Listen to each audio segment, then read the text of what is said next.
அப்போஸ்தலர் நடபடிகள்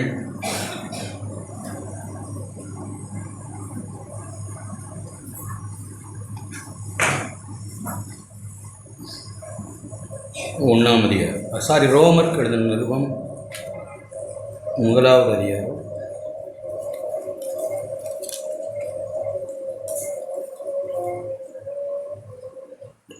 ஆறு 7 வசனங்களை நான் வாசிக்கிறேன்.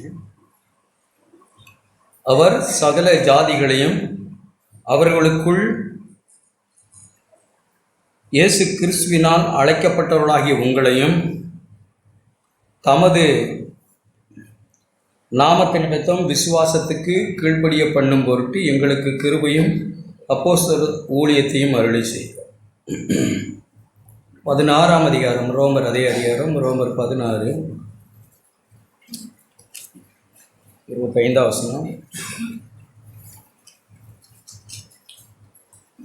ஆதி முதல் அடக்கமாயிருந்து இப்பொழுது தீர்க்க தரிசன ஆகமங்களினாலே அநாதி தேவனுடைய கட்டளையின்படி வெளியரங்கமாக்கப்பட்டதும் சகல ஜாதிகளும் விசுவாசத்திற்கு கீழ்ப்படிய பண்ணும்படிக்கு அவர்களுக்கு அறிவிக்கப்பட்டதுமாயிருக்கிற ரகசியத்தை வெளிப்படுத்துகிறதான இயேசு கிறிஸ்துவை பற்றிய பிரசங்கமாகி என் சுவிசேஷத்தின்படியே உங்களை ஸ்திரப்படுத்த வல்லவரும்.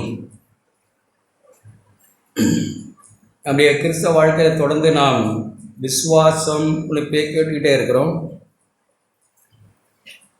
அந்த விசுவாசம், நாம் தேவன் மேலே கொண்டிருக்கிற விசுவாசம்,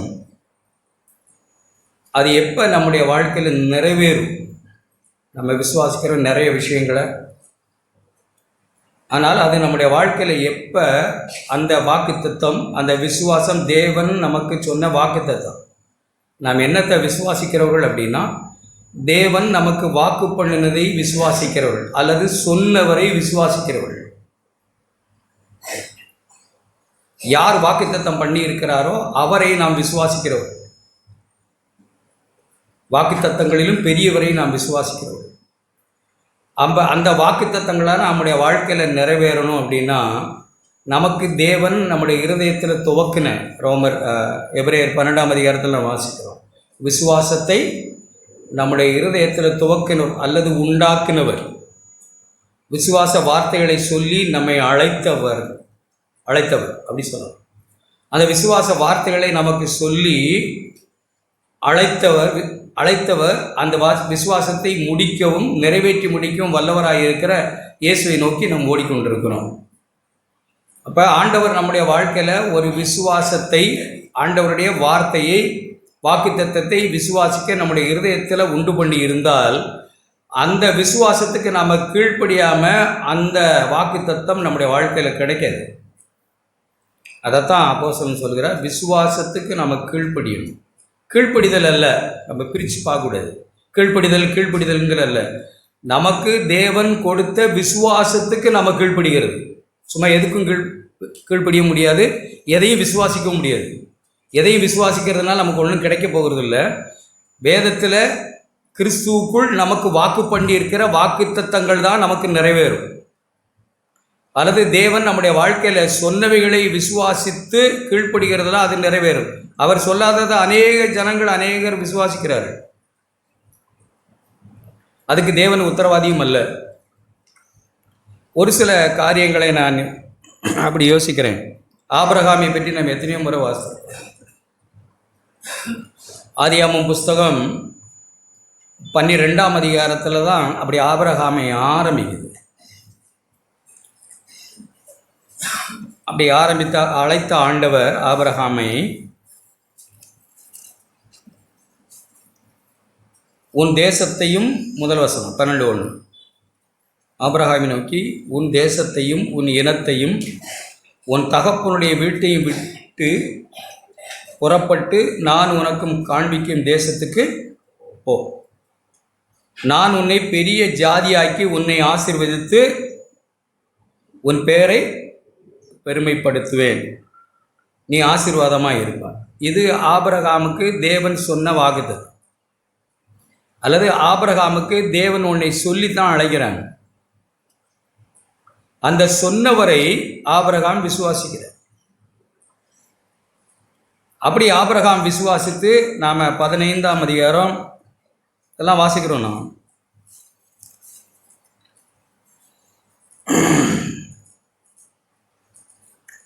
அப்பொழுது கர்த்தருடைய வார்த்தை அவனுக்கு உண்டாகி 4ஆம் வசனம்.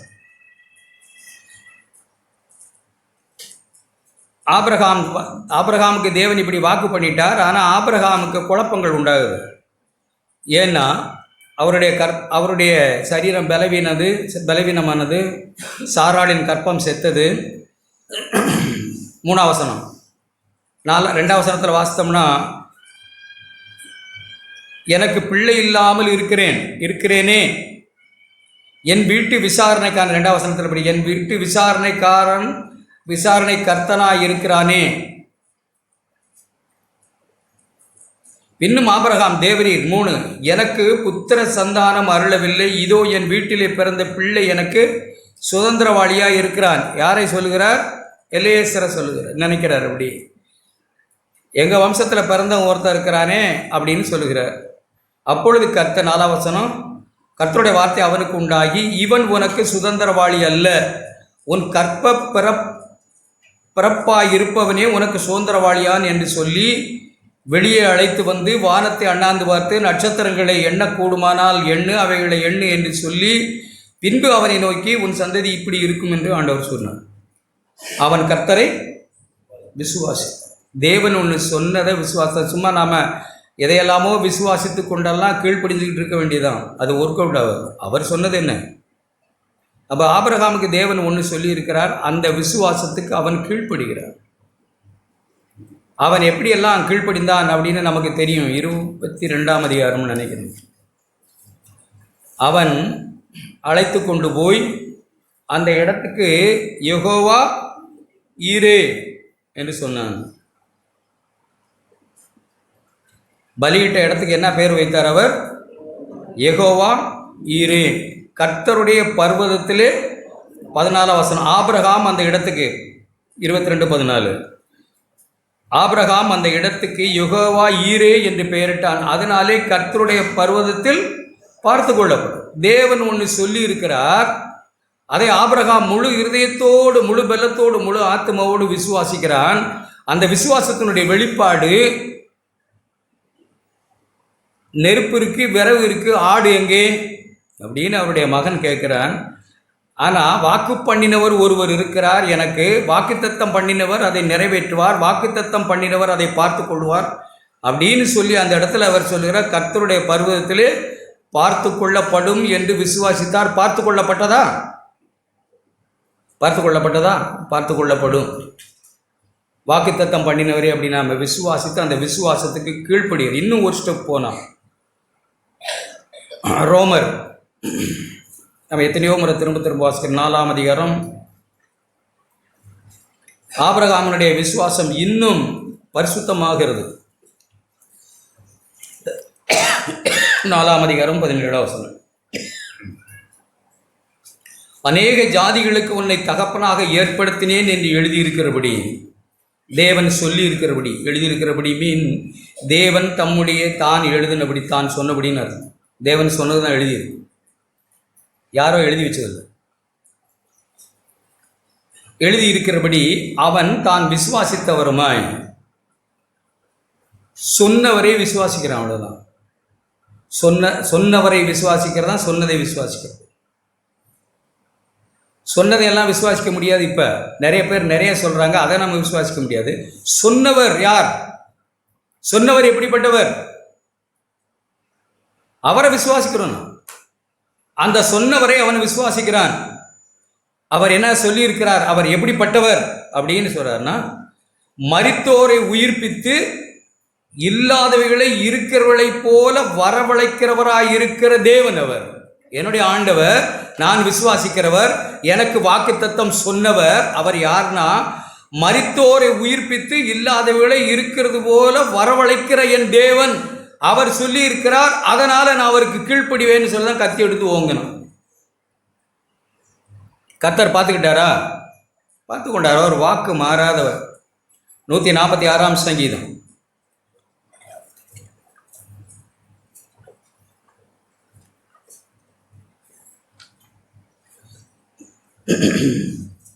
அவர் வாக்கு பண்ணினவர், ஆபிரகாமுக்கு வாக்கு பண்ணினவர். 6ஆம் வசனம், ஆபிரகாமுக்கும் நமக்கும் வாக்கு பண்ணினவர், வானத்தையும் பூமியும் சமுத்திரத்தில் உள்ள அவைகள் யாவையும் உண்டாக்கினவர். அல்லேலூயா. நம்முடைய ஆண்டவர் யாரு? வானத்தையும் பூமியும் சமுத்திரத்தையும் அதில் உள்ள யாவையும் உண்டாக்கினவர்.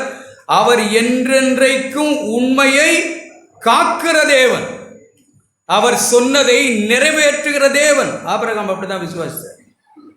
அவர் என்னென்றைக்கும் உண்மையை காக்கிறவர். சொன்ன வார்த்தையை மனம் மாறவர் மனுபுத்திரன் அல்ல. சொல்லியும் செய்யாதிருப்பாரோ?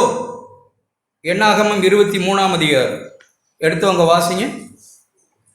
யாருக்காக ஞாபகம் இருக்கு? அப்படி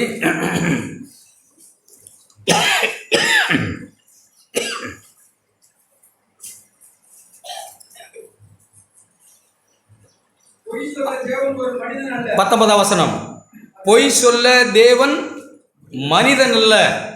நான் உன்னை ஆசீர்வதிப்பேன்னு சும்மா நான் தர்றேன், மனுஷன் இல்லை. ஓட விடுற ஆள் இல்லை கர்த்தர்.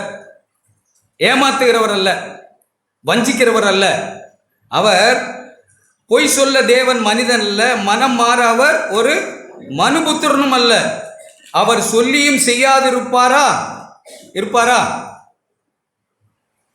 என்ன சொல்றீங்க? மாட்டார். அவர் வசனித்து நிறைவேற்றாது இருப்பாரா? மாட்டார். அவர் ஒன்று சொன்னால் அதை நிறைவேற்ற கண்ணும் கருத்துமாக இருக்கிறார். நம்முடைய வாழ்க்கையில் சொன்னதை அவர் நிறைவேற்றுவார். அந்த தேவனைத்தான் ஆபிரகாம் விசுவாசித்தார். வானத்தும் பூமியை உண்டாக்கினவர் நம்முடைய கர்த்தர்.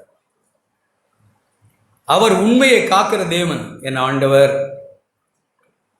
கர்த்தருடைய பர்வதத்தில் கர்த்தர் பார்த்து கொள்ளுவார். பிள்ளையை தருவேன்னு சொன்ன தேவன் அதை எப்பாடுபட்டும் காத்துக்கொள்வார் என் ஆண்டவர். அதுதான் விசுவாசம். என் ஆண்டவர் பிள்ளையை தந்து கடல் மணலை போல நட்சத்திரங்களை போல உன்னை பெருக பண்ணுவேன்னு சொல்லி வாக்கு பண்ணின என் ஆண்டவர் அதை நிறைவேற்ற வல்லவராயிருக்கிறார் அப்படின்னு ஆழமாய் விசுவாசித்தான். அப்படிதான் கீழ்ப்படிந்தார். விசுவாசம் இல்லாமல் நம்ம கீழ்ப்படிய முடியாது. இங்கே விசுவாசம் இல்லாதனாலே நம்ம கீழ்ப்படிந்தது போல நடிக்கிறவர்களாய் மாறி விடுகிறோம். விசுவாசம் இல்லாத கீழ்ப்படிதலை தேவனுக்கு முன்பாக அது செம்மையானதும் அல்ல. ஏன்னா விசுவாசம் இல்லாமல் நம்ம கீழ்ப்படிய முடியாது. விசுவாசம் இல்லாமல் ஒன்றை செய்வோம், அப்புறம் முறுமுறுப்போம். விசுவாசம் இல்லாமல் ஒன்றை செய்வோம், அப்புறம் ஏதாவது நமக்கு பிரச்சனைகள் வந்தால் நாம் பல சூழல்களில் தவறாக போயிடுவோம். விசுவாசித்து ஒருத்தர் செய்தால் தேவன் சபை காரியங்கள்லாம் கூட யோசித்து பாருங்க. எதையும் மனுஷருக்கென்று செய்யாமல் அதை தேவனுக்கென்று மனப்பூர்வமாய் செய்யுங்கள். அப்போ ஒரு மனுஷன் விசுவாசித்து மனுஷருக்கென்று செய்யாமல் எதையும் தேவனுக்கென்று நம்ம செய்ய ஆரம்பிச்சிட்டோம்னா, யார் பார்த்தானே, யார் பார்க்காட்டன, யார் அப்ரிஷியேட் பண்ணானே, யார் டிஸ்கரேஜ் பண்ணானே, நாம் செய்கிறது செஞ்சுக்கிட்டே நாம் பாட்டில் இருப்போம். ஏன்னா சொன்னவர் என் ஆண்டவர், அல்லது என் ஆண்டவருக்குன்னு நான் செய்கிறேன். அதில் எந்த சுணக்கமும் நிச்சயமாகவே நம்முடைய வாழ்க்கையில் இருக்க முடியாது. ஆனால் நாம் விசுவாசம் இல்லாமல் மனுஷருக்கென்று எதையாவது செய்ய ஆரம்பித்தோம்னா புகழ் வந்தாலும் தப்பாக போயிடுவோம், இகழ்ச்சி வந்தாலும் தப்பாக போயிடுவோம். ஏன்னா அதை நம்ம செய்கிறது விசுவாசித்தவருக்குன்னு செய்யலை. ஆண்டவரை விசுவாசித்து மனுஷருக்கென்று செய்யாமல் தேவனுக்கென்று நாம் செய்யலை. என்ன காரியமாய் சபையில் இருந்தாலும் சரி, அதை மனுஷருக்கென்று நாம் செய்யக்கூடாது. ஒரு சில காரியங்களை மட்டும் நான் சொல்கிறேன். நாம் ஆபிரகாமை யோசித்தோம். கற்பம் சாராளுடைய வாழ்க்கையில் செத்துடுது. சரீரம் பலவீனம் அடைந்து போன ஆபிரகாம் பிள்ளை உண்டாகுமோன்ற எல்லா நம்பிக்கையும் ரோமர் 4 எழுதியிருக்கு இழந்து போயிருந்தார். நம்முடைய வாழ்க்கையில் அநேக நேரங்களில் சில விஷயங்களுக்கு நமக்கு நம்பிக்கையே வராமல் கூட இருக்கலாம். பிள்ளைகள் மேலே நம்பிக்கை இல்லாமல் இருக்கலாம். நம்மை ரட்சித்தாரே நம்முடைய பிள்ளைகளை ரட்சிப்பாராருங்கிற தடுமாற்றமெல்லாம் கூட இருக்கலாம். தேவன் நமக்கு வாக்கு பண்ணி இருக்கிறார். அப்படி அதை ஆழமாக பிடித்து கொண்டு விசுவாசத்தை நம்ம நிற்கணும். ஒரு வார்த்தையை நீங்கள் வாசிப்பீங்களானால், நான் எத்தனையோ வருஷ காலமாக அதை நான் வாசிக்கிறேன், அதை விசுவாசிக்கிறேன். ஏசாயா புஸ்தகம் 54ஆம் அதிகாரம். எல்லாருக்கும் நமக்கு தெரிஞ்ச வசனம் தான்.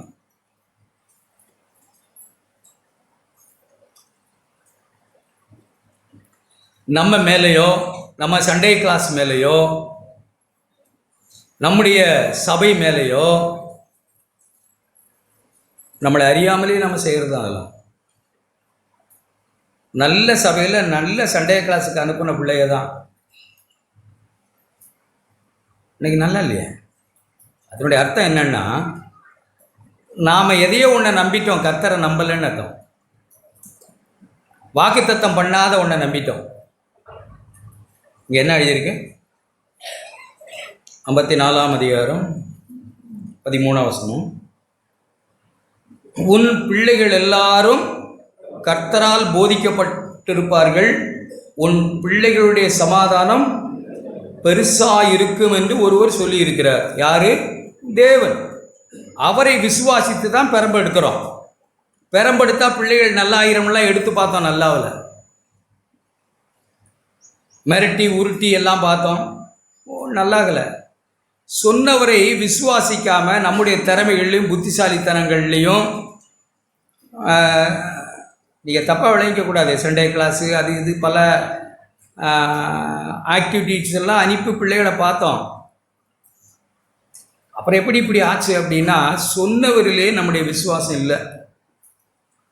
இந்த வசனத்தை அப்படி கையை அப்படி வைத்து கொண்டு, தேவனே என் பிள்ளைகள் எல்லாம் உம்மால் போதிக்கப்பட்டிருப்பாங்கன்னு எழுதியிருக்காண்டவரே, நாம் போதிச்சோம், சண்டே கிளாஸ் போதிச்சோம், எல்லாம் நல்லது தான். ஆனாலும் நீங்கள் போதிக்கலைன்னா அது போதிக்கப்படாது. நான் விசுவாசிக்கிற ஆண்டவரேன்னு தான் நம்ம வாழணும். புருஷன் மனைவி இப்போ நம்ம கேட்டோமே,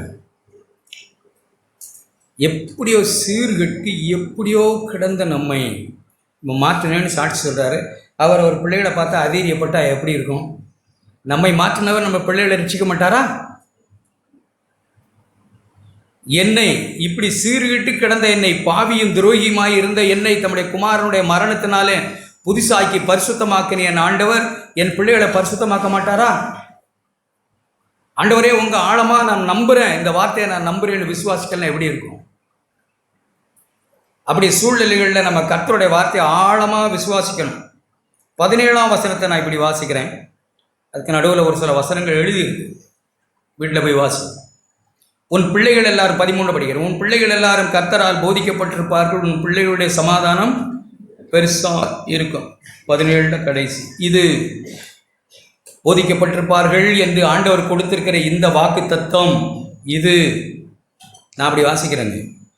கர்த்தருடைய அடிமைகளின், கர்த்தரை விசுவாசிக்கிற பிள்ளைகளின் சுதந்திரமும் என்னால் உண்டான அவர்களுடைய நீதியாக இருக்கிறது என்று கர்த்தர் சொல்லுகிறார். நான் அப்படி வாசித்தேன் காலையில். இது என்னால், இது கர்த்தருடைய அடிமைகளின், கர்த்தரை விசுவாசிக்கிற அவருடைய பிள்ளைகளின் சுதந்திரம். என்னது? உன் பிள்ளைகள் எல்லாம் கர்த்தரால் போதிக்கப்படும். விசுவாசம் இல்லாமல்லாம் பிள்ளைகள் நல்லாக முடியாதுங்க. நிச்சயமாக விசுவாசிக்கிறோம், அதோடு சேர்த்து பெரம்பெடுக்கிறோம், அதோடு சேர்த்து திருத்துகிறோம்.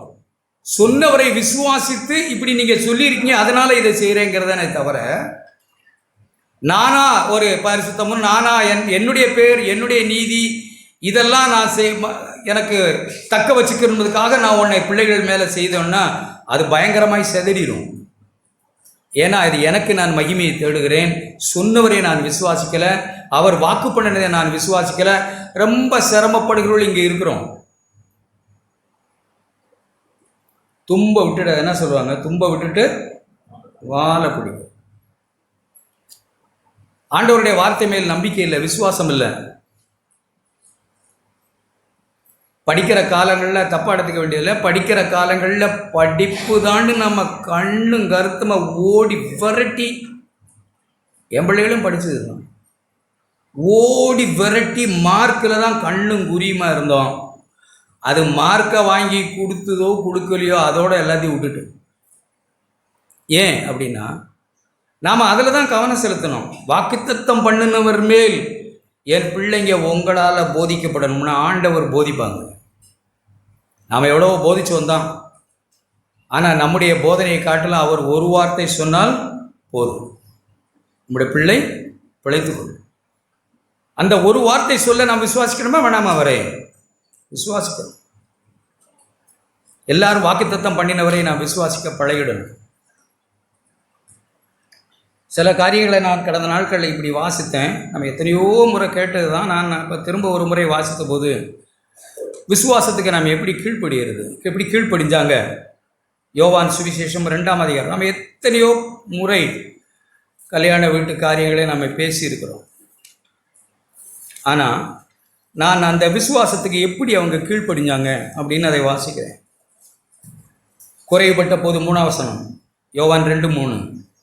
திராட்சரசம் குறைவுபட்ட போது இயேசுவின் தாய் அவரை நோக்கி, அவர்களுக்கு திராட்சரசம் இல்லை என்றார்.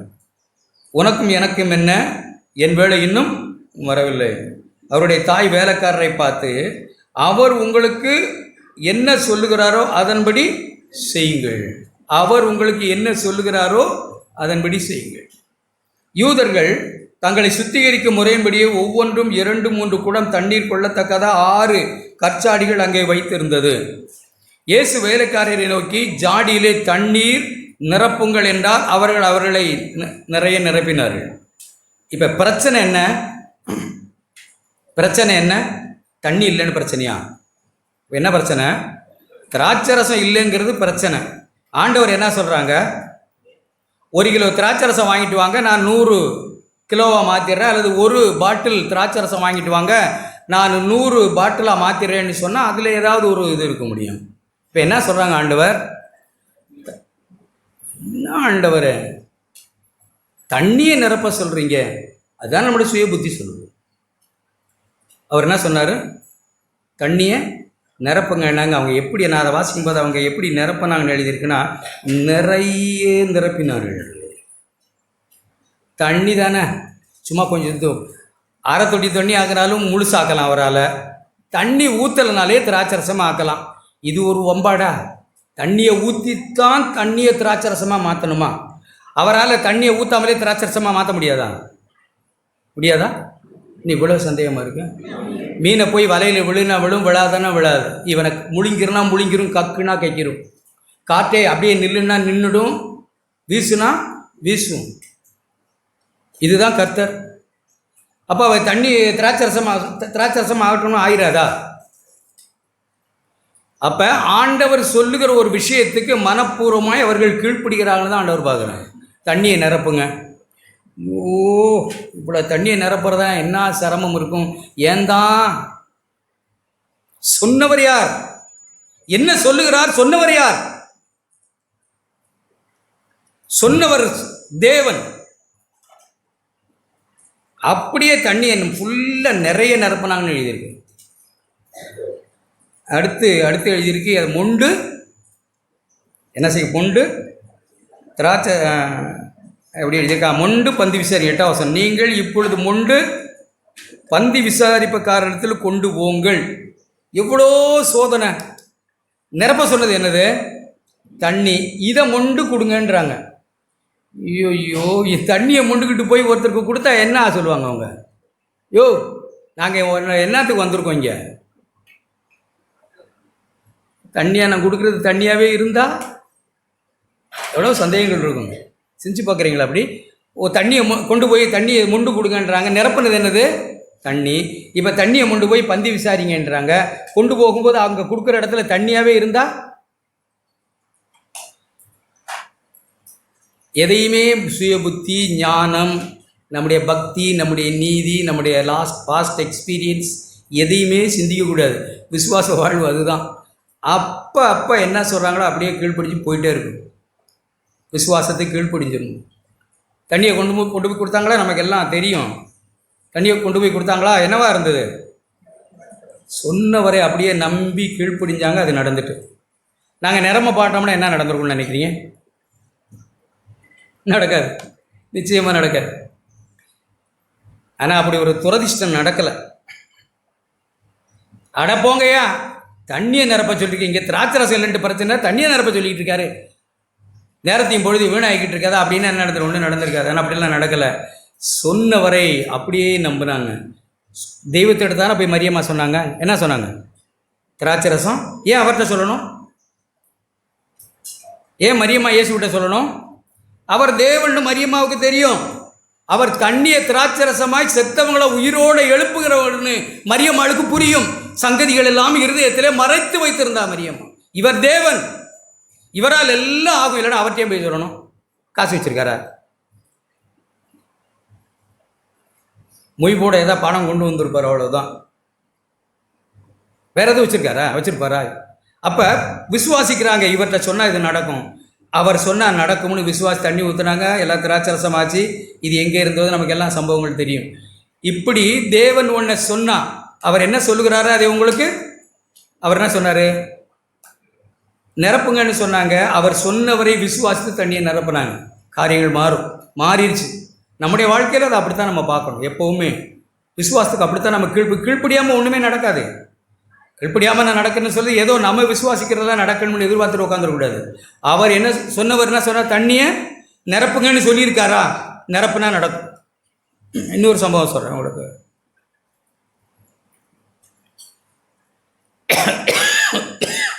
எபிரேயர் புஸ்தகம், அவர் சொன்ன வாக்குத்தத்தங்கள் துல்லியமாக நிறைவேறுங்க. இன்னொரு சம்பவம் சொல்றதுக்கு முன்னாடி ஒரு வார்த்தையை நான் வாசிக்கிறேன். எல்லாருக்கும் தெரிஞ்ச விஷயம். பிரியமான சகோதரனே, சகோதரியே, 13ஆம் அதிகாரம்.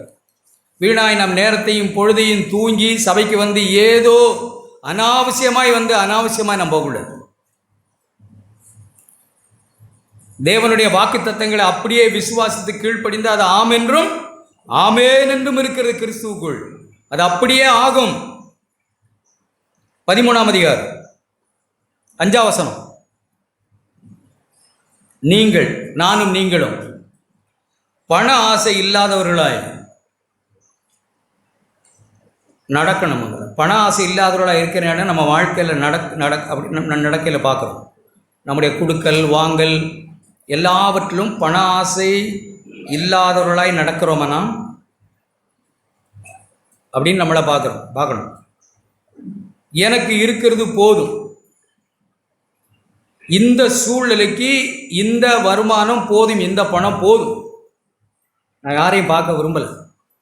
என் குடும்ப சூழ்நிலை இப்போ இருக்கிறது போதும், தேவன் நடத்துவாங்க. இப்போ இருக்கிற பணம் போதும், அது அவருக்கு தெரியும். அதை எப்படி ஆசீர்வித்து தரணும்னு அவருக்கு தெரியும்.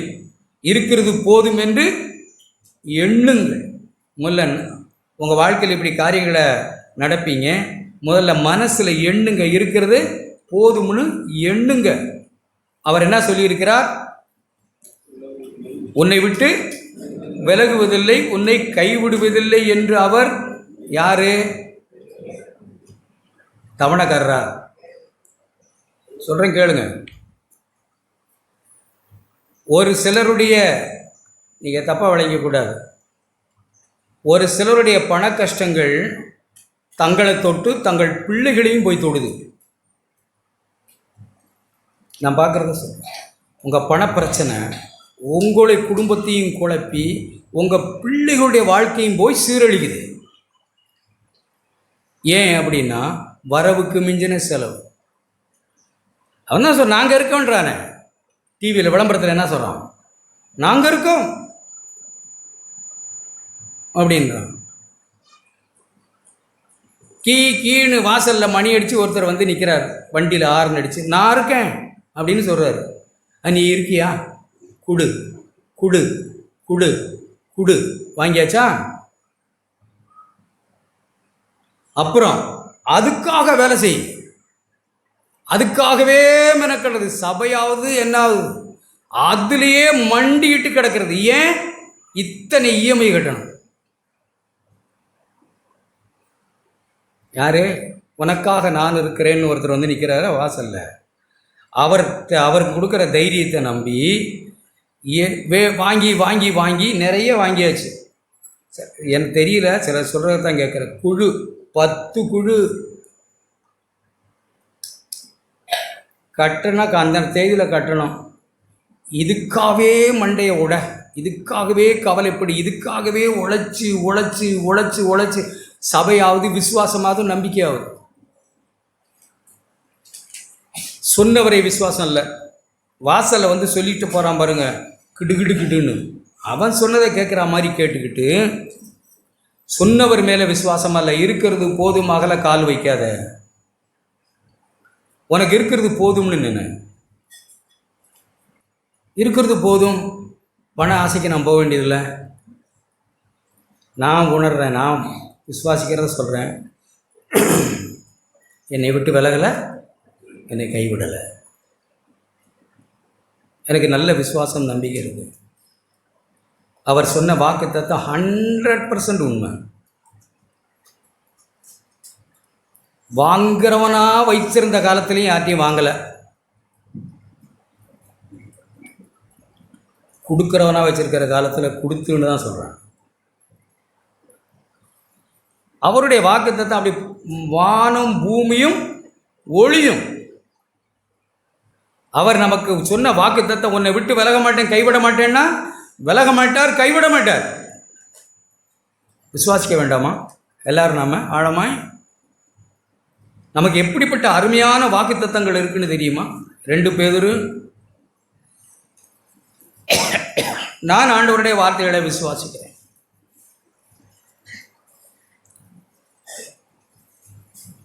மூணாம் வசனத்திலிருந்து நீங்கள் வீட்டில் போய் வாசிங்க.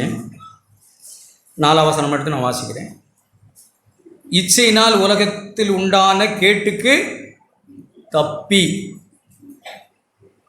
திவ்ய சுபாவத்துக்கு பங்குள்ளவர்களாகும் பொருட்டு மகா மேன்மையும் அருமையுமான வாக்குத்தத்தங்களும் அவைகளினாலே நமக்கு அளிக்கப்பட்டிருக்கிறது. இந்த உலகத்துக்கும் நித்தியத்துக்கும் தேவையான எல்லாவற்றையும் அருளுகிறதற்கு தேவனுடைய வாக்குத்தத்தங்கள் நமக்கு அருளப்பட்டிருக்க அருமையான வாக்குத்தத்தங்கள் அருளப்பட்டிருக்கிறது. திவ்ய சுபாவத்துக்கு பங்குள்ளல் ஆகும் பொருட்டு மகா மேன்மையும் அருமையுமான வாக்குத்தத்தங்கள் எப்படி அருளப்பட்டிருக்குன்னு பாருங்க. 3ஆம் வசனம், தம்முடைய மகிமையினாலும் காருண்யத்தினாலும் நம்மை அழைத்தவரை அறிகிற அறிவினாலே நாம் தேவனுடைய வழிகளையும் தேவனுடைய மனதையும் அறிந்தவர்களாய் புரிந்தவர்களாய் மட்டும் நாம் இருந்தால், அதுதான் அறிகிற அறிவு, தேவனை அறிகிற அறிவு. இயேசு இந்த சூழலில் இருந்தால் எப்படி இருந்திருப்பார் என்கிறதான் தேவனை அறிகிற அறிவு. எல்லா சூழலிலும், பணப்பிரச்சனைகள், குடும்ப சூழ்நிலைகள் எல்லாவற்றிலையும் ஆண்டவர் இருந்திருந்தால் இந்த சூழலை எப்படி அணுகியிருப்பார் நம்ம குறைபடலாம். ஆனால் நம்முடைய மோட்டிவ், நம்முடைய நோக்கம் எப்படி இருக்கணும்னா, ஆண்டவர் இந்த சூழலில் இருந்திருந்தால் அவர் எப்படி நடந்திருப்பார் என்கிறது தான் தெய்வத்தை அறிகிற அறிவு. அப்புறம் தெய்வத்தை அறிந்திருக்கிறேன்னு சொல்றதுல சும்மா. தேவனை அறிகிற அறிவுனா இயேசு இந்த சூழலில் இருந்தால் எப்படி நடந்திருப்பார் என்று அவர் ஷூவில் நம்ம காலை வைக்கிறது, அப்படிதான் சொல்லுவாங்க. அவர் ஃபுட் ஸ்டெப் மேலே நம்ம காலை வைக்கிறது. அவர் நடந்தால் எப்படி நடந்திருப்பார்னு நான் நடக்க பழகிறது. அதுதான் தேவனை அறிகிற அறிவு. அந்த அறிவினாலே ஜீவனுக்கும், ஒருவேளை இந்த வாழ்க்கைக்கு வச்சுக்கணும், இந்த உலகத்தில் வாழ வேண்டிய வாழ்க்கைக்கும் தேவ பக்திக்கும் மறுமைக்கும் நித்தியத்துக்கும் வேண்டிய எல்லாவற்றையும் அவருடைய திவ்ய வல்லமையானது நமக்கு தந்திருக்கிறது. தந்திரழுதுன்னு மின்றின்னு தான் ஆரம்பிக்கிறது. தந்திருக்கிறார் நம்முடைய ஆண்டவர். தேவனுடைய பிள்ளைகளுடைய வாக்குத்தத்தங்களை விசுவாசிக்கதெல்லாம் ஏற்படுகிற அல்லல் கொஞ்சம் நெஞ்சம் இல்லை. நாம் கேட்டுக்கிட்டு இங்கே வந்து நல்லா இங்கே தூக்கம் போட்டுட்டு அல்லது நம்ம இங்கே வந்து அதை சோம்பல் முறிச்சிட்டு நாம் இருந்துட்டு போகிறதுனால ஒன்றும் பிரயோஜனம் இல்லை. கர்த்தருடைய வார்த்தைகளை ஆழமாய் விசுவாசிக்கிறதுல தாங்க காரியம் இருக்கு. இதை சொன்னவர் தேவன், அவர் நிறைவேற்றுவார்னு ஆழமாய் நம்ம இருதயத்தை அதில் வைக்கிறோம். இருதயத்தை தொட விடுகிறோம், அதான் விசுவாசம். இருதயத்திலிருந்து புறப்படுகிறது தான் விசுவாசம், வாயிலிருந்து வர்றதில்லை. இன்னொரு சம்பவத்தை பாரு, நமக்கு தெரியும், எல்லாருக்கும் தெரிஞ்சதான் 1 ராஜாக்கள் 17ஆம் அதிகாரம். நம்ம எல்லாருக்கும் தெரிஞ்ச சம்பவம் தான். அங்கே தீர்க்கதரிசி பசியாக இருக்கிறார், காகத்தினால் போஷிக்கப்படுகிறார்.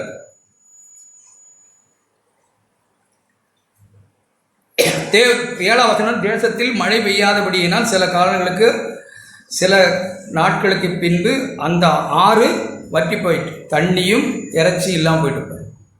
அப்பொழுது கர்த்தருடைய வார்த்தை தீர்க்கதரிசிக்கு உண்டாகி, அவர், நீ எழுந்து சீகோனுக்கு அடுத்த சாரிபாத் ஊருக்கு போய் அங்கே தங்கியிரு, உன்னை பராமரிக்கும்படி அங்கே இருக்கிற ஒரு விதவைக்கு கட்டளை இட்டிருக்கிறேன் என்றார்.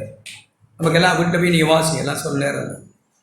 தீர்க்கதரிசி போகும்போது அங்கே ஒலிவு வாசலுக்கு போகும்போது அங்கே ஒரு பெண்ணை பார்த்து விதவையை கண்டு விரைவி போய் கொண்டிருக்கிறாள். கூப்பிட்டு, நான் குடிக்கிறதுக்கு கொஞ்சம் தண்ணி கொண்டு வா பாத்திரத்தில் அப்படின்னு சொன்னார். 11 வசனம், கொண்டு வர போகிற போது திரும்பவும் கூப்பிட்டு, கொஞ்சம் அப்பமும் கொஞ்சம் முதல்ல அப்பமும் எதுன்னு கேட்டால் எதா ஆயிரும், கொஞ்சம் தண்ணி குடுன்னு கேட்டுட்டு அப்புறம் அப்பமும் அப்புறம் அப்படி குடுன்னு கேட்டுருவோம்னு கேட்குறாரு. அப்பமும் உன் கையில் எனக்கு கொண்டு வா அப்படின்னு சொன்னார். அதற்கு அந்த பெண், பானையில் ஒரு பிடி மாவும் கொஞ்சம் எண்ணெயுமே அல்லாமல் என்னிடத்தில் அடையும் இல்லை என்று உம்முடைய தேவனாகிய கர்த்தருடைய ஜீவனை கொண்டு சொல்லுகிறேன். இதோ நானும் என் குமாரனு சாப்பிட்டு செத்து போக அதை எனக்கும் அவனுக்கும் ஆயத்தப்படுகிறதற்கு 2 விறகு பொறுக்க போகிறேன்னு சொன்னார்.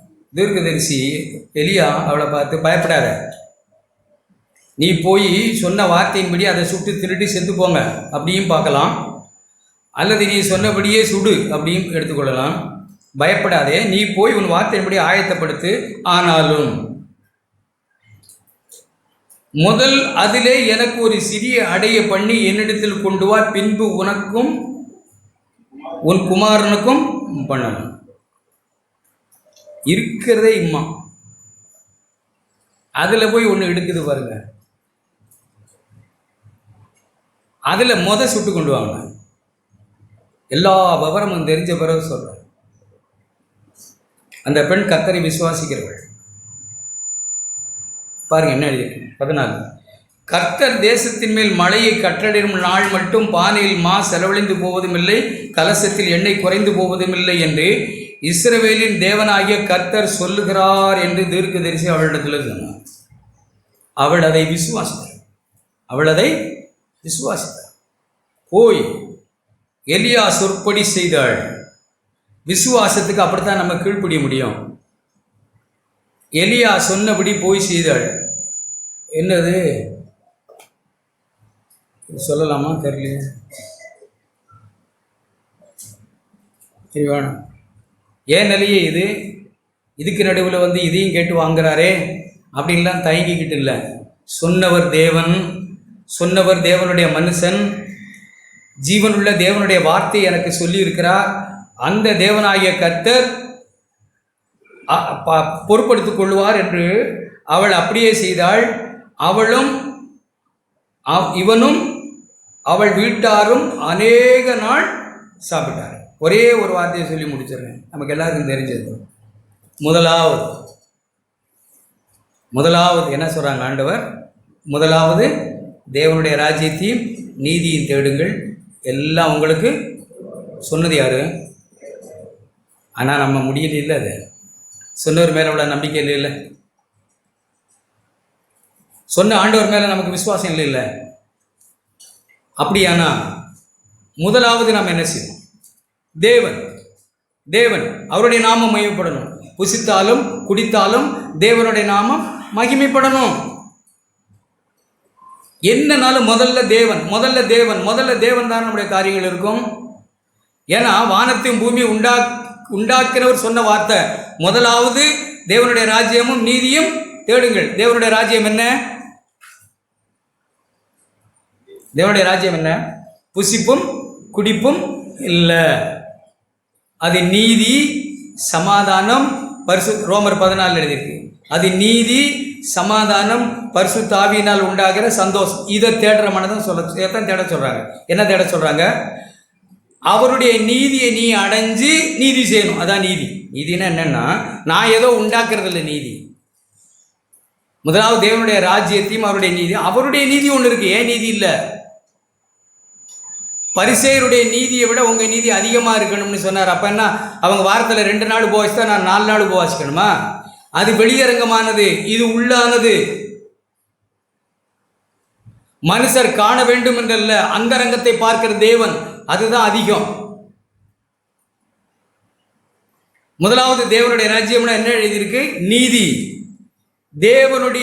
தேவனை விசுவாசித்து நீதிமான ஆக்கப்பட்டு அவர் விரும்புகிற நீதியை செய்கிற வாழ்க்கை. முதலாவது நீதி, அப்புறம் சமாதானம் தானே, நீதி சமாதானம். தேவனோடு சமாதானம், அதை தேடுங்கன்னு தான் சொல்றாங்க. தேவனோடு சமாதானம் ஆயிட்டீங்களா? இங்கே உட்கார்ந்துருக்கிற சகோதர சகோதரிகள்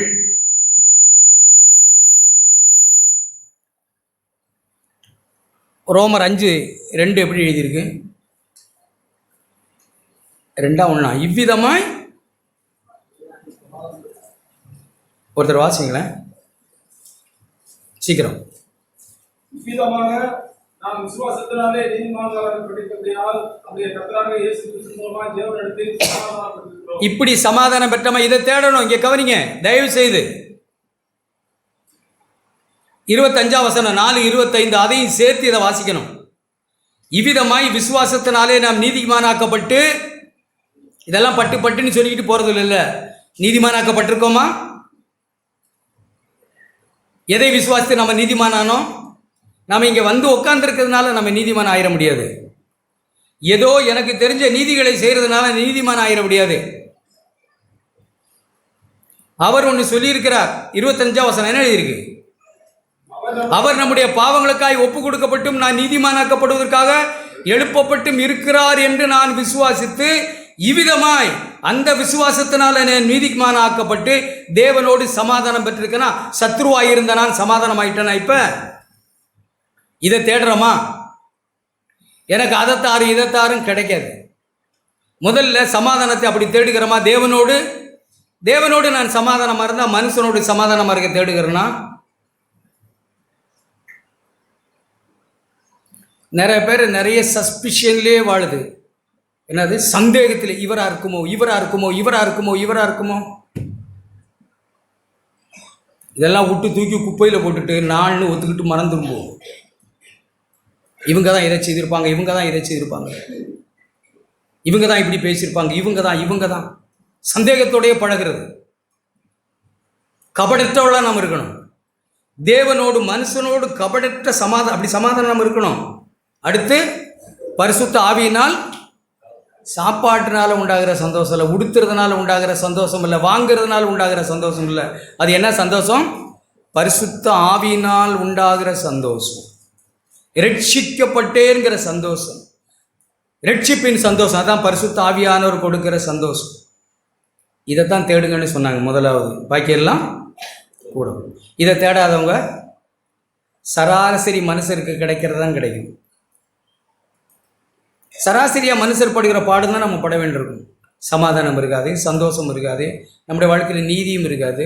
சாதாரண இந்த உலக மக்கள் எப்படியெல்லாம் வாங்கி எடுத்து சாப்பிட்டு ரேஷனில் நின்று வாங்கி மினிமம் மினிமம் மினிமம் மினிமம். ஆனால் முதலாவது தேவனுடைய ராஜ்யத்தின் நீதியின் தேடுதலுக்கு இவைகளெல்லாம் கூட கொடுக்கப்படும். நீங்கள் கூட நிறையா கொடுக்கப்படும்னு விசுவாசித்தாலும் சரிதான், அடிஷ்னலாக கொடுக்கப்படும்னு விசுவாசித்தாலும் சரிதான், எப்படின்னாலும் சரி தெரில. நீங்கள் எப்படி விசுவாசிக்கணும் போனால் அடிஷ்னலாகவே கொடுக்கல, அப்புறம் இதெல்லாம் சேர்த்து கொடுக்கப்படும்னதே கிடைக்கலன்னா அப்புறம் வேறு என்ன தான் செய்யும்? அப்போ முதலாவது தேவனுடைய ராஜ்யத்தின் நீதியை நாம் தேட பழகும். இந்த விதவை போல் அடைய சுட்டு முதல்ல எனக்கு கொடு. பஞ்சம் முழுவதும் ஒன்று அவளை சேதப்படுத்தலை. எடுக்க எடுக்க மாவும் எண்ணெயும் குறையலை. முதலாவது தேவன் அப்படின்னு தேடுகிற பிள்ளைகளுக்கு ஒரு குறைவும் ஒரு நாளும் உண்டாகாது. அல்லேலூயா, நான் விசுவாசிக்கிறேன். நாம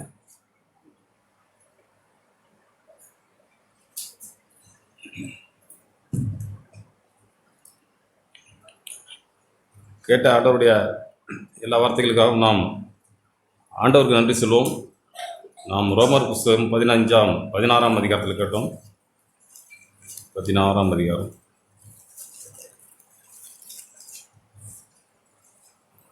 ஆதிகாலம் முதல் 16:25 ஆதிகாலம் முதல் அடக்கமாயிருந்து இப்பொழுது தீர்க்க தரிசன ஆகமங்களினாலே அனாதி தேவனுடைய கட்டளையின்படி வெளியரங்கமாக்கப்பட்டதும் சகல ஜாதிகளும் விசுவாசத்துக்கு கீழ்ப்படியும்படி அவர்களுக்கு அறிவிக்கப்பட்டதுமாயிருக்கிற இரகசியத்தை வெளிப்படுத்துகிறதான இயேசு கிறிஸ்துவை பற்றிய பிரசங்கமாகிய என் சுவிசேஷத்தின்படியே உங்களை ஸ்திரப்படுத்த வல்லவரும் தாம் ஒருவரே ஞானமுள்ளவருமாய் இருக்கிற தேவனுக்கு இயேசு கிறிஸ்து மூலமாய் என்றென்றைக்கு மகிமை உண்டாவதாக. ஆமேன். இப்படி மெய்யாகவே நம்முடைய வாழ்க்கையில் நாம் விசுவாசித்து வாழ மெய்யாகவே நாம் கற்றுக்கொள்ள வேண்டும். நம்ம இடத்துல விசுவாச குறைவு அநேகம் இருக்குது. காற்றும் புயலும் அடிக்குது. ஆண்டவரை பார்த்து சீஷர்கள் கேட்குறாங்க, ஆண்டவரே உங்களுக்கு கவலை இல்லையாங்கிறாங்க. ஆண்டவர் இயேசு பின்னணியத்திலே தலகனை வைத்து தூங்குறார். நீங்கள் படித்து பாருங்கள். ஆண்டவராக இயேசு அந்த போட்டில் பின்னணியம்னா பலகீனமான ஒரு இடத்திலே அவர் தலகனை வைத்து தூங்குகிறார். அங்கே ஆண்டவருக்கு யார் தலகாணி கொடுத்தாலாம் தெரியல. அப்படி ஆண்டவர் நிம்மதியாக இருக்கிறாங்க. இவங்க போய் ஆண்டவரே காற்றும் இப்படி கொந்தளிக்குதே அப்படின்னு ஆண்டவர் பயப்படாதிருக்குன்னு சொல்லி எழுந்து வந்து காற்றையும் கடலையும் அதட்டி அவிசுவாசியாரவங்களும் விசுவாசியாக இருங்கள், பயப்படாதுன்னு சொல்லி இப்படி ஆண்டவர் ஆறுதல் படுத்துக்கிறார் சீஷர்களை. இப்படி அந்த சீஷர்களைப் போல நாம் கற்றுக்கொள்ள தான் வந்திருக்கோம். நாம் பெருசாக ஒன்றும் தேர்ன ஆள் கிடையாது. நமக்கு கிடைச்சிருக்கிற வெளிச்சத்தில் நாம் வாழ்ந்தால் போதுங்க. நாம் தைரியமாக வாழ பழகணும். சொன்னது போல் நாம் எந்த மனுஷனையும் நம்பி அல்ல, யாக்கோபின் தேவனையே நாம் சார்ந்து வாழ பழகணும். ஆண்டவர் மோசையிட்ட சொல்லுவார், நீ போய் பார்வோன்கிட்ட பேசும்பார். மோசை போக மாட்டார், பயப்படுவார். நான் போய் பார்வோன்கிட்ட பேசுவாதுன்னு அப்புறம் ஆண்டவர் போக சொல்லுவார், போவார். அந்த காரியங்களை மாத்திரம் நான் பார்ப்பேன். மோசை போய் ஆண்டவர்கிட்ட பேசுவார். அங்கே சொல்லுவார் பாருங்க, யாத்திராகம புஸ்தகம் 3ஆம் அதிகாரம்.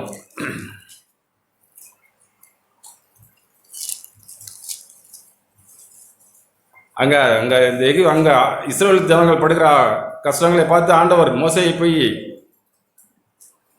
பேச சொல்கிறாரு. நான் போக மாட்டேன் அப்படிங்கிறார் மோசே. அப்போ 6ஆம் வசனத்தில் இப்படி மோசே ஃபஸ்ட்டு சந்திக்கிறார். முதல்ல 3ஆம் அதிகாரத்தில் மோசையை ஆண்டவர் சந்திக்கிறாரு. அவர் முதல்ல சொல்லும் போது 3ஆம் அதிகாரம் 6ஆம் வசனம், நான் ஆபிரகாமின் தேவனும் ஈசாக்கின் தேவனும் யாக்கோபின் தேவனுமா இருக்கிறேன். அவர் முதல்ல விசுவாசத்துக்கு காட்டுற ஒரு மனுஷன் ஆபிரகாமின் தேவன், ஈசாக்கின் தேவன், யாக்கோபின் தேவன். இப்படி விசுவாசத்தின் தகப்பனாகிய அவங்களுடைய வார்த்தைகள் தாங்க ஆண்டவராக இயேசு அங்கே சொல்கிறாங்க. அநேக இடங்களில் அந்த இடத்துல நான் ஆபிரகாமின் தேவன், அதே 15ஆம் வசனத்தில் பாருங்க, அதுக்கு நேராகவே தேவன் மோசையை நோக்கி, ஆபிரகாமின் தேவனும் ஈசாக்கின் தேவனும் யாக்கோபின் தேவனுமா இருக்கிற நான் உன்னை அனுப்புகிறேன், நீ போய் பேசுங்கிறாரு. ஆனால் மோசையை பயப்படுறாரு. பயந்து ஆனால் போகிறாரு. போன பிறகு எங்க 4ஆம் அதிகாரத்தில் இப்படி சொல்கிறாரு, கர்த்தரை பயப்படாதையா, நீ போ, நான் உன் வாயோடு இருந்து நீ பேச வேண்டியதை உனக்கு போதிப்பேன். 4:12. ஆனால் அப்பயும் அவர் போக மாட்டேங்கிறாரு. அப்புறம் போகிறாரு, ஆரோனை கூட அனுப்பினோடனே போகிறாரு. போன உடனே அவர் சொல்கிறாரு, 3ஆம் அதிகாரம் 21ஆம் வசனத்தில் அப்படி அவர் பேசிக்கிட்டே வர்றாரு. 3ஆம் அதிகாரத்திலேயே நீ இப்போ 17ஆம் வசனம், நான் உங்களை எகிப்தின் சிறுமையிலிருந்து நீக்கி வாழும் தேனும் ஓடுகிற தேசமாகிய கானானியர், ஏத்தியர், எமோரியர், பெரிசியர், ஏவியர், எபூசியருடைய தேசத்துக்கு கொண்டு போவேன் என்றும் சொன்னேன் என்று சொல்லுங்கிறாரு. அவர்கள் உன் வாக்குக்கு செவி கொடுப்பார்கள். இப்படி சொல்லிட்டு, அதாவது இஸ்ரவேல் ஜனங்கள் உன்னுடைய வார்த்தைக்கு செவி கொடுப்பார்கள். நீயும் இஸ்ரவேலின் மூப்பரும் எகிப்தின் ராஜாவினிடத்தில் போய், எபிரேயருடைய தேவனாய கர்த்தர் எங்களை சந்தித்தார், இப்பொழுது நாங்கள் வனாந்திரத்திலே 3 நாள் பிரயாணம் போய் எங்கள் தேவனாய கர்த்தருக்கு பலியிடும்படி எங்களை போக விட வேண்டும் என்று சொல்லுங்கள் சொல்றாரு. ஆனாலும் எகிப்தின் ராஜா கை வல்லமை கண்டாலொழிய உங்களை போக விடான். 19ஆம் வசனத்தை நீங்க கருத்தா படிச்சு பாருங்க. எகிப்தின் ராஜாவாகிய பார்வோன் என்னுடைய கை வல்லமை கண்டாலொழிய உங்களை போக விடான். இப்படி பார்வோன் சொல்றார். பார்வோன் என்னுடைய கையின் வல்லமையை கண்டால் ஒழிய உங்களை அனுப்ப மாட்டான். ஆனால் இஸ்ரவேல் ஜனங்கள்ட்ட நீ போய் சொல்லு, ஜனங்கள் என்னுடைய வார்த்தைகள் செய்து கொடுப்பாங்கன்னு சொல்லி அங்கே சொல்றாரு. அதுபோல நம்ம கெட்டது போல ஆபிரகாம்கிட்ட போய் ஆண்டவர் பேசணுன்னே, ஆபிரகாம் கர்த்தரை விசுவாசித்தான். அவன் இந்த வல்லமையும் அங்கே காணல. ஆபிரகாம் வயசாகிட்டு காரியங்கள் நடக்குது, சிரிக்கிறாரு. அவங்க மனைவி சிரிக்கிறாங்க. ஆண்டவரே இது எப்படி ஆகும்? அவன் சூழ்நிலையை நம்ப முடியாத சூழ்நிலை, முதிர்ந்த வயது, 100 வயசு, நம்பவே முடியல. நம்ப முடியாத ஒரு சூழ்நிலையில் இந்த ஆபிரகாம் தேவனை நம்பினான், விசுவாசித்தான். இல்லாதவர்களை இருக்கிறவர்கள் போல ஆண்டவர் நிச்சயமாக என்னை நிறைவேற்றுவார்னு சொல்லி கர்த்தர் பார்த்து கொண்டார். முழு விசுவாசத்தோடு தாங்க பலியிட போறாரு. 2 இடத்துலையும் இங்கே எழுதியிருக்கு. பையன் கேட்கும்போது நெருப்பு இருக்கு, விறகு இருக்கு, ஆட்டுக்குட்டி எங்கன்னு சொன்னோடனே ஆண்டவர் பார்த்து கொள்வார் அப்படின்னு சொல்லி போறாரு. மேலேயும் போய் ஆண்டவர் பார்த்து கொண்டதை நிரூபிக்கிறார். இப்படி நம்முடைய வாழ்க்கையில் ஆண்டவர் மெய்யாகவே நாம் விசுவாசிக்க பழகணும். ஏதோ நாம் கண்டுதான் இல்லை, காணாதிருந்தும் விசுவாசிக்கிற நாம் பாக்கியவான்கள். இங்கே பார்வோன் தேவனுடைய கை வல்லமையை கண்டால் வழியே விசுவாசிக்க மாட்டான்னு சொல்லி அநேக தேவனுடைய வல்லமையை அங்கே வெளிப்படுத்துறாரு. தேவன் தம்முடைய வல்லமையை வெளிப்படுத்துறாரு. எத்தனையோ அற்புதங்கள் நடக்குது. ஜனங்கள் சாகுறாங்க, தலைச்ச பிள்ளையெல்லாம் சாகுது. கடைசியா அப்போதான் நம்புகிறான். பார்வோன் நம்பி நீங்கள் போங்க, போய் பலியிடுங்க அப்படின்னு சொல்லி கடைசியாக தான் அனுப்புகிறாரு. ஆனால் நாம் புதிய ஏற்பாட்டில் இருக்கிற நாம் விசுவாசித்து வாழ பழக நாம் கண்டு அல்ல, காணாதிருந்தும் விசுவாசிக்கிற நாம் பாக்கியவான்கள். ஆண்டவரே, எத்தனையோ சூழ்நிலைகள் எனக்கு வரட்டும் ஆண்டவரே, என்னோட வாழ்க்கையில் நீங்கள் இயேசுவே நீங்கள் வந்தால் போதும், காற்றும் கடலும் அமைதலாயிடுமே. நாம் இயேசு கிட்ட போகணும், அவரை நோக்கி பார்ப்போம். எபிரேயர் புஸ்தகம் 12ஆம் அதிகாரம். நம்ம கேட்டது போல நமக்கு நியமித்திருக்கிற ஓட்டத்திலே பொறுமையோடே ஓடக்கடவும். அவர் தமக்கு முன் வைத்திருந்த சந்தோஷத்தின் பொருட்டு அவமானத்தை எண்ணாமல் சிலுவையை சகித்து தேவனுடைய சிங்காசனத்தின் வலது பரிசத்திலே விற்றிருக்கிறார். நீங்கள் இளைப்புள்ளவர்களாய் உங்கள் ஆத்துமாக்களிலே சோர்ந்து போகாதபடிக்கு தமக்கு விரோதமாய் பாவியரால் செய்யப்பட்ட இவ்விதமான விபரீதங்களை சகித்த அவரே நினைத்துக் கொள்ளுங்கள். பாவமே செய்யாத அந்த இயேசு பாவிகளால் செய்த விபரீதமான காரியங்கள், ஐயோ இவருக்கு இப்படி செய்யக்கூடாது, நடக்கக்கூடாது, ஆண்டவரே நீங்கள் இப்படி இயேசுக்கு ஏன் அப்படி அனுமதிச்சிங்கன்னு சொல்லி விபரீதங்களை சகித்த அவரே நினைத்துக் கொள்ளுங்கள். என்னுடைய சூழ்நிலை மத்தியில் நான் அவரே நினைக்கிறேன்னா, ஆண்டவரே நான் அப்படி நினைக்க எனக்கு உதவி செய்யுங்க. ஆண்டவர் கூட இருந்தவங்க சீஷர்கள்லாம், இப்போ ஆண்டவர் நம்ம கூட இல்லை, பரிசுத்த ஆவியை நமக்கு தேவன் தந்திருக்கிறார். நாம் அன்னைக்கு போல் அன்னைக்கு அந்த சீஷர்கள் எவ்வளோ பலவீனராக இருந்தது போல் நம்மளிடத்துலையும் பலவீனங்கள் இருக்குது. ஆனால் நமக்கு எழுதப்பட்ட வார்த்தைகள் இருக்குது. நாம் விசுவாசித்து, ஆண்டவரே இந்த வார்த்தையை நான் நம்புகிறேன், ஆண்டவரே விசுவாசிக்கிறேன், அந்த வார்த்தை மாம்சமாகி, தேவனே நீர் மாம்சமாகி இந்த பூமியில் வந்து எனக்காய் வாழ்ந்து உம்முடைய அடிச்சுவடுகளை பின்பற்றும்படி எனக்கு காட்டியிருக்கீங்க ஆண்டவரே, நான் பின்பற்றி வர எனக்கு உதவி செய்யுங்க அப்படின்னு சொன்னோம்னா மெய்யாகவே அந்த ஆண்டவர் நமக்கு தொடர்ந்து உதவி செய்வார். யோவான் எழுதின சுவிசேஷம் 20ஆம் அதிகாரம், அங்கே ஒரு சம்பவத்தை நாம் படிக்கிறோம். எத்தனை முறை நாம் படிச்சிருந்தாலும் மிகுந்த உற்சாகம் தரக்கூடிய வேத பகுதி அது. அங்கே ஆண்டவர் உயிரோடு வந்து காரியங்களை செய்கிறாரு. 189ஆம் பக்கம். இயேசு வந்திருந்த போது 12 ஒருவனாகிய திதுமு என்னப்பட்ட தோமா என்பவன் அவருடைய கூட இருக்கவில்லை. ஒரு சீஷனுங்க, இயேசுவோடு கூட இருந்த ஒரு மனுஷன் இருக்கவில்லை. மற்ற சீஷர்கள் கர்த்தரை கொண்டோம் என்று அவனுடைய சொன்னார்கள். அதற்கு அவன், அவருடைய கைகளில் ஆணிகளினால் உண்டான காயத்தை நான் கண்டு அந்த காயத்திலே என் விரலை விட்டு என் கையை அவருடைய விழாவிலே போட்டாலுடைய விசுவாசிக்க மாட்டேன். ஒரு கடினமான இருதயம் கொண்ட சீஷன் கூட தான் இருக்கிறாரு. அவருக்கு விலங்குல ஆண்டவர் தனக்கு சீஷர்கள் 10 பேர் 11 பேர் சொல்லி அவர் ஏற்றுக்கல. அவர் மட்டும் அதனால நான் ஆண்டவரை பார்க்கணும், ஆண்டவரை பார்த்தா தான் விசுவாசிப்பேன்னு சொல்லி அடம் பிடிக்கிறாரு. அதுக்கு பிறகு மறுபடியும் 8 நாளைக்கு பின்பு அவருடைய சீஷர்கள் வீட்டுக்குள் இருந்தார்கள். தோமாவும் அவர்களுடைய கூட இருந்தான். கதவுகள் பூட்டப்பட்டிருந்தது. அப்பொழுது இயேசு வந்து நடுவில் நின்று உங்களுக்கு சமாதானம் என்றார். இப்படி நம்மளுடைய வாழ்க்கையிலே அநேக பிரச்சனைகள் வந்தாலும் சந்தேகங்கள் வந்தாலும் ஆண்டவருடைய வார்த்தை என்னுடைய இருதயத்தில் சமாதானம் என்றார். ஆண்டவரே நான் என்னுடைய அவிசுவாசம் நீங்கள் உதவி செய்யுங்க, நீங்கள் வாங்க ஆண்டவரே வந்து சொன்னோடனே சமாதானம் என்றார். பின்பு அவர் தோமாவை நோக்கி, நீ உன் விரலை நீட்டி இப்படி என்னை தொட்டு பாருங்கிறாரு. அவிசுவாசியாயிராமல் விசுவாசியாயிரு என்றார். எவ்வளோ காரியங்களை தோமா நேரடியில் பார்த்த மனுஷன், பேதுரு நேராக பார்த்து பழகின மனுஷர்கள். ஆனால் சூழ்நிலையில் வரும்போது பயந்தாங்க. ஆனால் ஆண்டவர் அவர்களுக்கு தம்முடைய ஆவியை அளவில்லாமல் கொடுத்தார். அதுக்கு பிறகு தான் அவர் ஆண்டவரை குறித்து பேசி 5000 பேரும் 3000 பேரும் ரசிக்கப்படுகிறாங்க. இப்படி நாம் தேவனுடைய ஆவியை பெற்று அவிசுவாசியாமல் நம்மளை விசுவாசித்து வாழ்ந்தால் போதுங்க. 28ஆம் வசனம். தோமா அவருக்கு பிரயுத்தரமாக, என் ஆண்டவரே என் தேவனே என்றான். அதற்கு இயேசு, தோமாவே நீ என்னை கண்டதினால் விசுவாசித்தாய், காணாதிருந்தும் விசுவாசிக்கிறவர்கள் பாக்கியவான்கள் என்றார். நாம் ஆண்டவரை காணலைங்க, நம்ம ஆண்டவருடைய வேத புஸ்தகம் நம்ம கையில் இருக்குது, விசுவாசம் நமக்கு இருக்குது. ஆண்டவரே நான் விசுவாசித்து வாழ உதவி செய்யுங்க. அந்த பார்வோனை போல நான் கை வல்லமை கண்டால் ஒழிய, என் வாழ்க்கையில் ஒரு அற்புதம் நீங்கள் செய்தால் ஒழிய நான் விசுவாசிக்க மாட்டேன்னு சொல்லி நான் விசுவாசப்படக்கூடாது. ஆண்டவரே எல்லாவற்றையும் செய்ய நமக்கு வல்லமை உண்டு. தேவனே நீ காற்றையும் கடலையும் அதட்டி அமைதலாருன்னு சொன்னீங்க ஆண்டவரே. அதுக்கு முன்னாடியே இயேசு படகுல இருக்கிறான்னு சொல்லி சீஷர்களுக்கு விசுவாசம் இல்லை. ஐயரே நாங்கள் மடிந்து போவதை குறித்து நீங்கள் கவலைப்படுறீங்கன்னு போய் கேட்குறாங்க. ஆண்டவர் எழுந்து வந்து, ஏன் அப்படி அவிசுவாசமாக இருக்கிறீங்க, நாங்கள் கூட இருக்கிறோன்னு சொல்லி ஆண்டவர் அப்படி விசுவாச வார்த்தைகள் தந்து சீஷர்களை திடப்படுத்தினார். இப்படி ஆண்டவர் நம்ம கூட சதா காலங்கள் இருக்கிறாருங்க. நாம் விசுவாசிக்கிறோம். மத்தேயு எழுதின மத்தேயுல கடைசி மத்தேயு 26ஆம் அதிகாரம் கடைசி வசனம், 28ஆம் அதிகாரம் கடைசி வசனம். உலகத்தின் 28:20 உலகத்தின் முடிவு பரியந்தும் சகல நாட்களிலும் நான் உங்களுடைய கூட இருக்கிறேன். அப்படின்னா நான் உலகத்தின் முடிவு பரியந்தும், நம்ம கேட்டது போல உலகம் அழிய போகுது, அழிவுக்கு பூமி சீக்கட்டு போச்சு, இப்பவும் அப்படிதான் இருக்குது இந்த பூமி, இந்த உலகம். ஆனால் ஆண்டவருடைய வார்த்தையின்படி, ஆண்டவரே உலகத்தின் முடிவு பரிந்தும் சதா காலங்களிலும் நீர் என்னுடனே கூட இருக்கீங்க ஆண்டவரே. நீங்கள் நான் உம்முடைய நாமத்திற்குன்னு வாழ என்னை அழைச்சிருக்கீங்க, பெயர் சொல்லி அழைச்சிருக்கீங்க, தாயின் கர்ப்பத்திலே தெரிந்து கொண்டீங்க. எனக்கு வாழ எனக்கு உதவி செய்யுங்க, விசுவாசத்தின் ஆவியை தாருங்க, கிட்டி சேர உதவி செய்யுங்க, என்னோட அவிசுவாசம் நீங்கள் உதவி செய்யுங்க, நீங்கள் சொன்ன வார்த்தையின்படி நான் என் வாழ்க்கையில் நடக்க எனக்கு உங்களுடைய ஆவியை தாரும். அப்படி நம்ம சொல்லி நாம் இருதயத்தில் ஆண்டவரை ஆழமாய் நாம் விரும்பி கூப்பிட்டா போதுங்க. தம்மை நோக்கி கூப்பிடுகிற ஒருவரும் வெட்கப்பட்டு போவதில்லை அப்படின்னு சொல்லி ஆண்டோட வார்த்தை இருக்கு. நாம் விசுவாசமாய் தேவனை விரும்பி வேண்டி, ஆண்டவரே எங்களை விட்டு போகாதிருங்க வருந்தி கேட்குறாங்க. எம்மாவூசியோடு நடந்து போகும்போது, ஆண்டவரே எங்களை விட்டு நீங்கள் போயிடாதீங்க ஆண்டவரே அப்படின்னு கூட இருக்கிறாரு. அதுக்கு பிறகுதான் அங்கே அப்பம் விட்டு தர்றாரு, அவருடைய கண்கள் திறக்கப்படுது.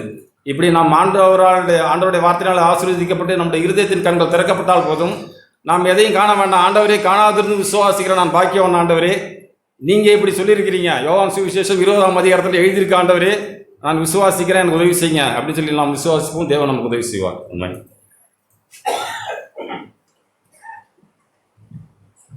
கேட்ட எல்லா விசுவாச வார்த்தைக்காய் ஆண்டவருக்கு நான் நன்றி சொல்கிறேன்.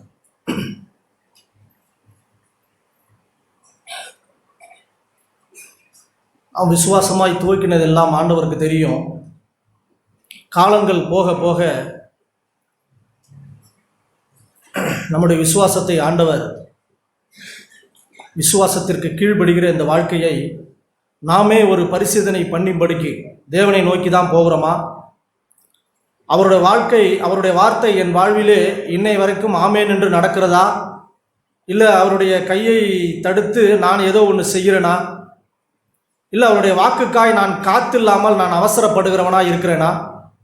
என்னுடைய மனசும் மாம்சம் விரும்பினதை நான் செய்து முடித்து காரியங்கள் எல்லாம் தேவனால் வந்தது என்று அப்படி அவருடைய வாக்கை நான் அப்படி அசட்டை பண்ணுகிறேனான்னு ஆண்டவர் என்னிடம் பார்க்கும்படிக்கு தேவன் என்னிடம் அப்படி பேசினாங்க. ஆண்டவர், ஆவியிலே ஆரம்பித்த நீங்கள் மாம்சத்திலே ஒன்று முடிக்கக்கூடாது. தேவனுடைய விருப்பமெல்லாம் ஆண்டவர் நமக்கு என்ன எப்படி ஆரம்பித்தாரோ அதை செம்மையாய் முடிக்க அவர் வல்லவராய் இருக்கிறார்.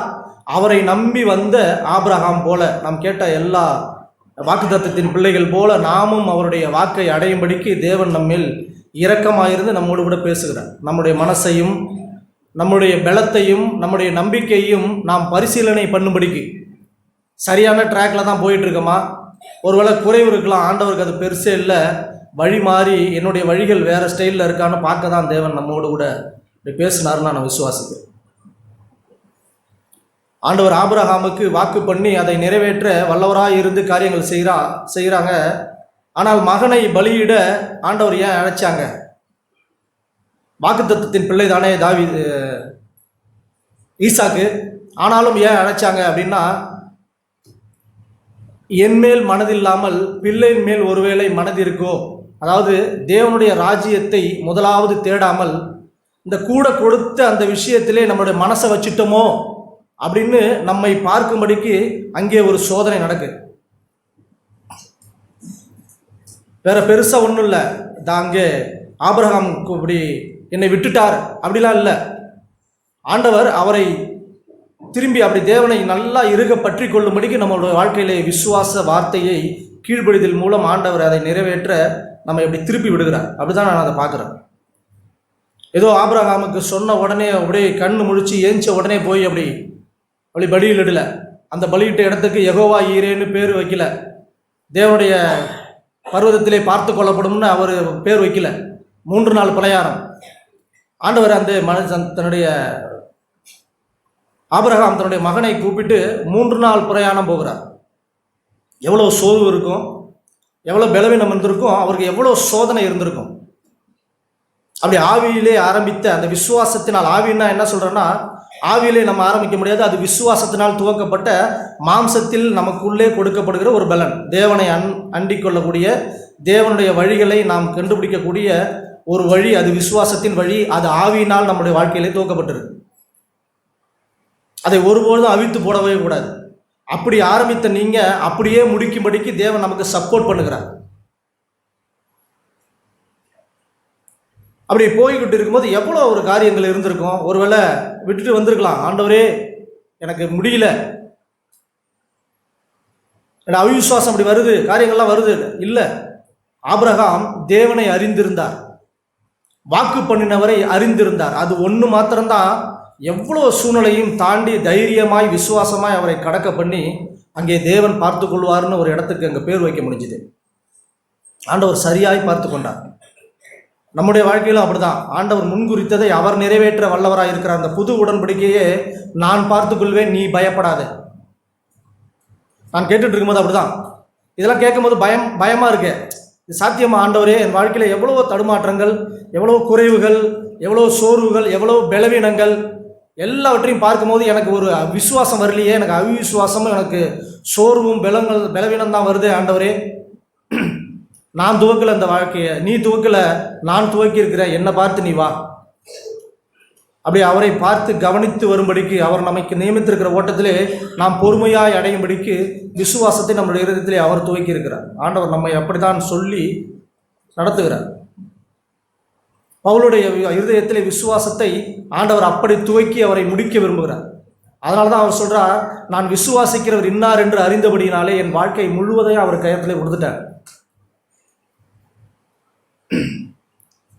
அப்படி கொடுத்ததுனால் நான் என்னுடைய பெருமை காரியங்களை, என்னுடைய பலம் எல்லாத்தையும் சுருட்டி ஒரு இடத்துக்கு கொண்டு வந்துட்டேன். நான் ஒன்றுமில்லை.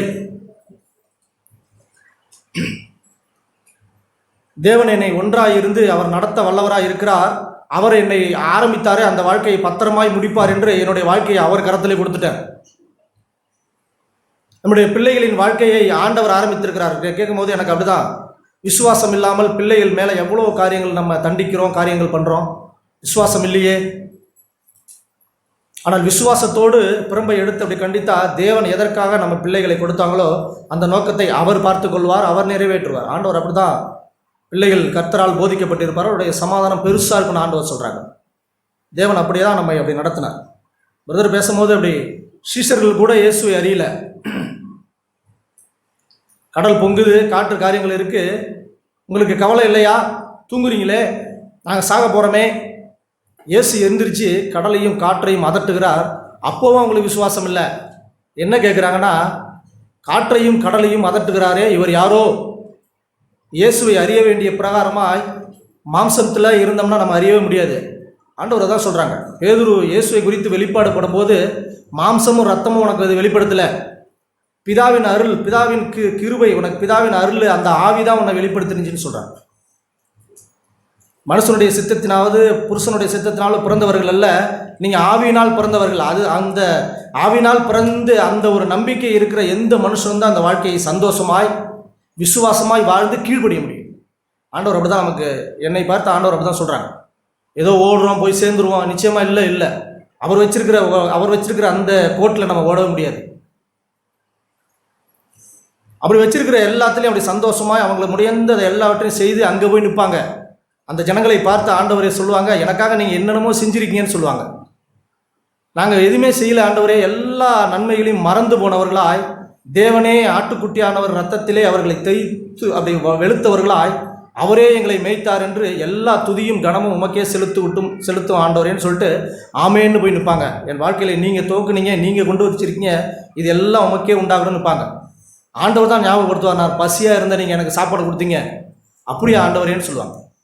ஆனால் ஒரு கூட்ட ஜனங்கள் தன்னுடைய வாழ்க்கையை தேவன் வைத்திருக்கிற திட்டத்தின்படி அவருடைய ட்ராக்கில் ஓடாமல் அப்படியே ஓடி போய் நாங்கள் இது செஞ்சோம் அது செஞ்சோம்னு சொல்லுவாங்க. அப்போது அங்கே ஒரு வெட்கம் உண்டாகும். தேவன் அப்படி நம்மை அழைக்கவே இல்லை. ஆண்டவர் நம்மை அழைத்ததே அவர் யார் என்று அறிந்து அவர் உயர்த்தும்படிக்கு, பலத்த கைக்குள்ளே அடங்கியபடிக்கு. வாலிபர்களுக்கு ஆண்டவர் சவாலாய் காரியங்கள் எல்லாம் பண்ணுறான். நான் உன்னை பார்த்து கொள்வேன்னு சொல்கிறாங்க. நம்ம கேட்டது போல் எல்லாம் நேர்த்தியாய் காரியங்கள் எல்லாம் இருக்கிறது போல் இருக்குது. அவங்களுக்கு ஒரு சூழ்நிலை, ஒரு சோதனை வரும்பொழுது அவங்க தடுமாறுறாங்க. ஒரே விஷயந்தான், அவரை அழைத்தவரை விசுவாசிக்கல, அவ்வளோதான்.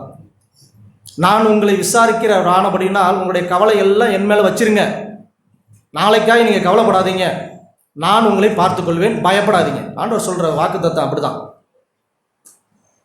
பயப்படாதே சிறுமந்தையே, தேவனுடைய ராஜ்யத்தை தர தேவன் மேல் பிரியமாக இருக்கிறான்னு சொல்கிறாங்க. பிரியமான பிள்ளைகளாய் தான் ஆண்டவர் இன்னமும் நம்மளை பார்க்குறாங்க. அவருடைய வழிகளை நாம் அடைந்து அவரை போல் மாறும்படிக்கு, அந்த திவ்ய சுபாவத்திற்கு பங்குள்ளவர்களாய் விசுவாசித்து கீழ்ப்படிந்து மாறும்படிக்கு. நான் ஒரு வார்த்தை மட்டும் அப்படி காண்பிக்க விரும்புகிறேன். பேசும்போது எனக்கு யோவான் எழுதின சுவிசேஷம் 4ஆம் அதிகாரம் பக்கம் 130. பிரதர் பேசினாங்க, அந்த கானா ஊரிலே ஆண்டவர் செய்த முதல் அற்புதம். அந்த ஊரிலே ஆண்டவர் 2ஆம் ஒரு காரியத்தை செய்ய அங்கே ஆண்டவர் அப்படி போயிருக்காங்க. 46ஆம் வசனத்தில், பின்பு இயேசு தாம் தண்ணீரை திராட்சை ரசமாய் ஆக்கின கலிலேயாவில் உள்ள கானா ஊருக்கு மறுபடியும் வந்தார். அப்பொழுது கப்பர்நகூமின் ராஜாவின் மனுஷரில் ஒருவனுடைய குமாரன் வியாதியாயிருந்தான். இயேசு யூதேயாவில் உள்ள கலிலேயாவுக்கு வந்தார் என்று அந்த மனுஷன் கேள்விப்பட்ட போது அவரிடத்திற்கு போய், என் மகன் மரண அவஸ்தையாக இருக்கிறபடினாலே அவனை குணமாக்கும்படிக்கு வர வேண்டும் என்று அவரை வேண்டிக் கொண்டான். ஒரு மனுஷன் அப்படி போய், என் மகன் ரொம்ப உடம்பு முடியாமல் இருக்கிறான், மரண அவஸ்தையாக இருக்கிறான், நீங்கள் வாங்க அப்படின்னு இயேசுவை நோக்கி அப்படி கூப்பிட்றான். அப்பொழுது இயேசு அவனை நோக்கி, நீங்கள் அடையாளங்களையும் அற்புதங்களையும் காணாவிட்டால் விசுவாசிக்க மாட்டீர்கள் என்றார். ஏன்னா அந்த கானா ஊரிலே ஒரு அடையாளமும் அற்புதமும் ஏற்கனவே செய்யப்பட்டிருக்கு. அதை விசுவாசித்து வந்திருக்கானா என்னன்னு ஆண்டவர் செக் பண்ணும்படிக்கு ஒரு மனுஷனுடைய அந்த ஒரு அழைப்புக்கு ஆண்டவர் இப்படி பதில் சொல்கிறார். அவர் சோர்ந்து போகல. நான் கேட்டுட்டு இருக்கும்போது அப்படிதான் ஆண்டவரே அப்படி ஒரு விஷயத்தை சொல்லும்போது சோர்ந்து போகல. அதற்கு அந்த மனுஷன் அந்த காரியங்களை இருந்தால் அவனுக்கு சுகம் வேணும் அப்படிதான் நினச்சி, அதற்கு ராஜாவின் மனுஷன், ஆண்டவரே என் பிள்ளை சாகதற்கு முன்னே நீங்கள் வர வேண்டும் என்றான். அவனோட தேவை என்ன அப்படின்னா, என் பிள்ளை சாகக்கூடாது, நீங்கள் வந்தாக்கா சரியாயிடும் அப்படிங்கிற நம்பிக்கையோடு விசுவாசத்தோடு. ஆண்டவர் சொல்கிறாங்க, நீ அற்புதத்தையும் அடையாளத்தையும் பார்த்ததுனால விசுவாசிக்கிறீங்க, அப்படி இல்லைன்னா நீங்கள் விசுவாசிக்க மாட்டீங்கன்னு சொல்லிட்டு ஒரு கேள்வி வைக்கிறாங்க. இல்லை ஆண்டவரே நான் விசுவாசிக்கிறேன், நான் நம்புகிறேன் ஆண்டவரே அப்படிலாம் எதுவுமே சொல்லலாம். அவனுக்கு தேவை சுகம் காரியங்கள் அப்படி வந்து சொல்கிறாங்க. நான் இதை படிச்சுட்டு இருக்கும்போது ஆண்டவர் மார்த்தாளையும் மரியாதையும் பார்த்து அப்படி தான் சொல்கிறாங்க, நீ விசுவாசித்தால் தேவனுடைய மகிமையை காண்பா என்று நான் உனக்கு சொல்லலையா? இந்த திராட்சை ரசம் தீர்ந்து போனது போல நார்ன ஒரு சூழ்நிலை நம்ம வாழ்க்கையிலே வந்தாலும் அவர் சொன்ன பிறகு கல்லை புரட்டும் போது அங்கேருந்து ஒரு உயிர் உண்டாகும். ஆண்டவர் அப்படி தான் சொல்கிறார், விசுவாசித்து கீழ்படுகிறவனுக்கு ஒரு உயிர் உண்டாகும். அவன் வாழ்க்கை எவ்வளவு நாற்றமாய், எவ்வளவு சீர்கெட்டதாய், எவ்வளவு கேடாய் இருந்தாலும் பரவாயில்ல, ஆண்டவரை அனுமதித்து ஆமேன் என்று உட்காருகிற ஒரு மனுஷனுக்கு வாழ்வு உண்டாகும். அது புது திராட்சை ரசம் போல தித்திப்பாக இருக்கும். சாப்பிட்டவங்க கேட்பாங்க, எல்லாம் என்ன முன்னாடி வச்சிருக்கிற ரசத்தை வந்து எல்லாம் டேஸ்ட்டாக கொடுப்பாங்க, பின்னாடி தண்ணி ஊற்றி கலந்து கொடுப்பாங்க, ஆனால் முன்னாடி காட்டிலும் பின்னாடி டேஸ்ட்டாக இருக்கு. இது இயேசுவினால் உண்டானது. அங்கே இருக்கிற மாப்பிள்ளைகிட்ட போய் கேட்குறாங்க, என்னங்க இப்படி பண்ணுறீங்களே அப்படின்னு. இது ஆண்டவரால் உண்டான ஒரு வாழ்வு.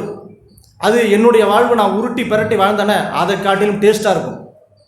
அது யார் அனுபவிக்க முடியும் அப்படின்னு சொன்னால், அவருடைய வார்த்தைக்கு கீழ்ப்படிந்து அவர் என்ன சொல்லுகிறாரோ அப்படியே கீழ்ப்படிந்து. மரியாள் சொல்கிறதுக்கு அநேக வாய்ப்புகள் மரியாளுக்கு, ஏன்னா இயேசுவை அப்படி அறிந்திருந்தாங்க. அந்த சந்ததி எல்லாம் இருதயத்தில் வைத்திருந்தாங்க. இயேசு மரியாளிடம் வெளிப்பட்டு பிறந்தாரே, அதுவே அவங்களுக்கு ஒரு பெரிய ஒரு காரியம்தான். அதை விசுவாசித்து அவர் எலிசபெத்துகிட்ட போய் சந்தித்த அந்த காரியங்கள் எல்லாவற்றையும் மனசிலே வைத்து, நடக்க போகிற எல்லாவற்றையும் வைத்து காரியங்கள் பண்ணாங்க. சிறியேன்னு சொல்லிட்டாரு, இவ்வளோ நாள் நான் பெற்று வளர்த்த காரியங்கள் எல்லாம் பண்ணியிருக்கேன், அவரை நம்பி ஒன்று சொன்னனே, அப்படி ஊடுருவி போகிற மாதிரி நறுக்குன்னு ஒன்று குத்திட்டாரு, நீ எதாவது பண்ணிட்டு போங்க. இல்லை, இயேசுவை சரியாய் அறிந்திருந்த தாய், இயேசுவை சரியாய் அறிந்திருந்த பிள்ளைகளாய் நாம் இருந்தோம்னா விசுவாச வார்த்தைகளை நாம் அப்படியே பயணிச்சுட்டு போயிட்டே இருப்போம். அது 3 நாளாக இருக்கட்டும், மாம்சத்திலே முடிவடைகிறீர்கள்னு சொல்கிறதுக்கு யாருக்குமே ஒன்றும் இல்லை. ஏன்னா தேவன் ஆரம்பித்தது தேவன் முடிக்க போகிறாரு. நாம் அப்படி விசுவாசித்து கீழ்ப்படுத்தி நடந்தால் மாத்திரம் போதும். ஒருவேளை கேட்டது போல் குறைவு இருக்கலாம், என்னுடைய தேவைகள் எல்லாம் சந்திக்கப்படாத இருக்கலாம், சாரிபாத்து விதையை போல் தின்னுட்டு செத்துலாம் போல இருக்கலாம். இல்லை, ஆண்டவர் அதை புதுப்பிச்சா அதோட டேஸ்ட் வேறு மாதிரியா இருக்கும். தேவன் நம்ம வாழ்க்கையிலே வந்து அப்படி தான் நம்ம ஆரம்பிக்கிறார். இந்த மனுஷனும் அப்படி தான் சொல்கிறார், எனக்கு வந்து செய்யுங்க அப்படின்னு. இயேசு அவனை நோக்கி, நீ போகலாம், உன் குமாரன் பிழைத்திருக்கிறான் என்றார். அந்த மனுஷன் இயேசு சொன்ன வார்த்தையை நம்பி போனான். நான் எனக்கு படிக்கும் போது எனக்கு அவ்வளோ காரியங்கள், இயேசு வந்திருக்காருன்னு கேள்விப்பட்டு சாவ போகிறான், நீங்கள் வாங்க ஆண்டவரே, ஆண்டவர் வார்த்தை சொல்கிறார், அதை கூட காதில் வாங்கலை, நீங்கள் வந்தே அவனு ப்ளீஸ் பண்ணுற ஒரு மனுஷனை பார்த்து, உன் மகன் பழைச்சிருக்கிறான், நீ போகலான்னு சொல்கிறார். என்ன ஆண்டவரே பழைச்சிருக்கலான்னு சொல்கிறீங்க, என்ன காரியங்கள் அப்படி? இல்லை, அவன் நம்பி போனான். நம்முடைய வாழ்க்கையில ஆண்டவர் சொன்னதை நிறைவேற்ற வல்லவராக இருக்கிறார் என்று ஆபிரகாம் நம்பி போனான். இந்த 75லேருந்து இந்த 100 வயசு 25 வருஷம் நம்பி வாழ்ந்தான். அவனுக்கு எந்த நம்பிக்கையும் இல்லை. நம்பிக்கை இல்லாத இடத்திலே ஒரு நம்பிக்கையை உண்டு பண்ணுகிற தேவன் நம் மத்தியில் இருக்கிறார். ஆண்டவர் அதுதான் நம்ம சொல்லி அழைக்கிறாங்க. எனக்கு ஒரு நம்பிக்கை இருக்குன்னா இயேசு எனக்கு தேவையில்லை.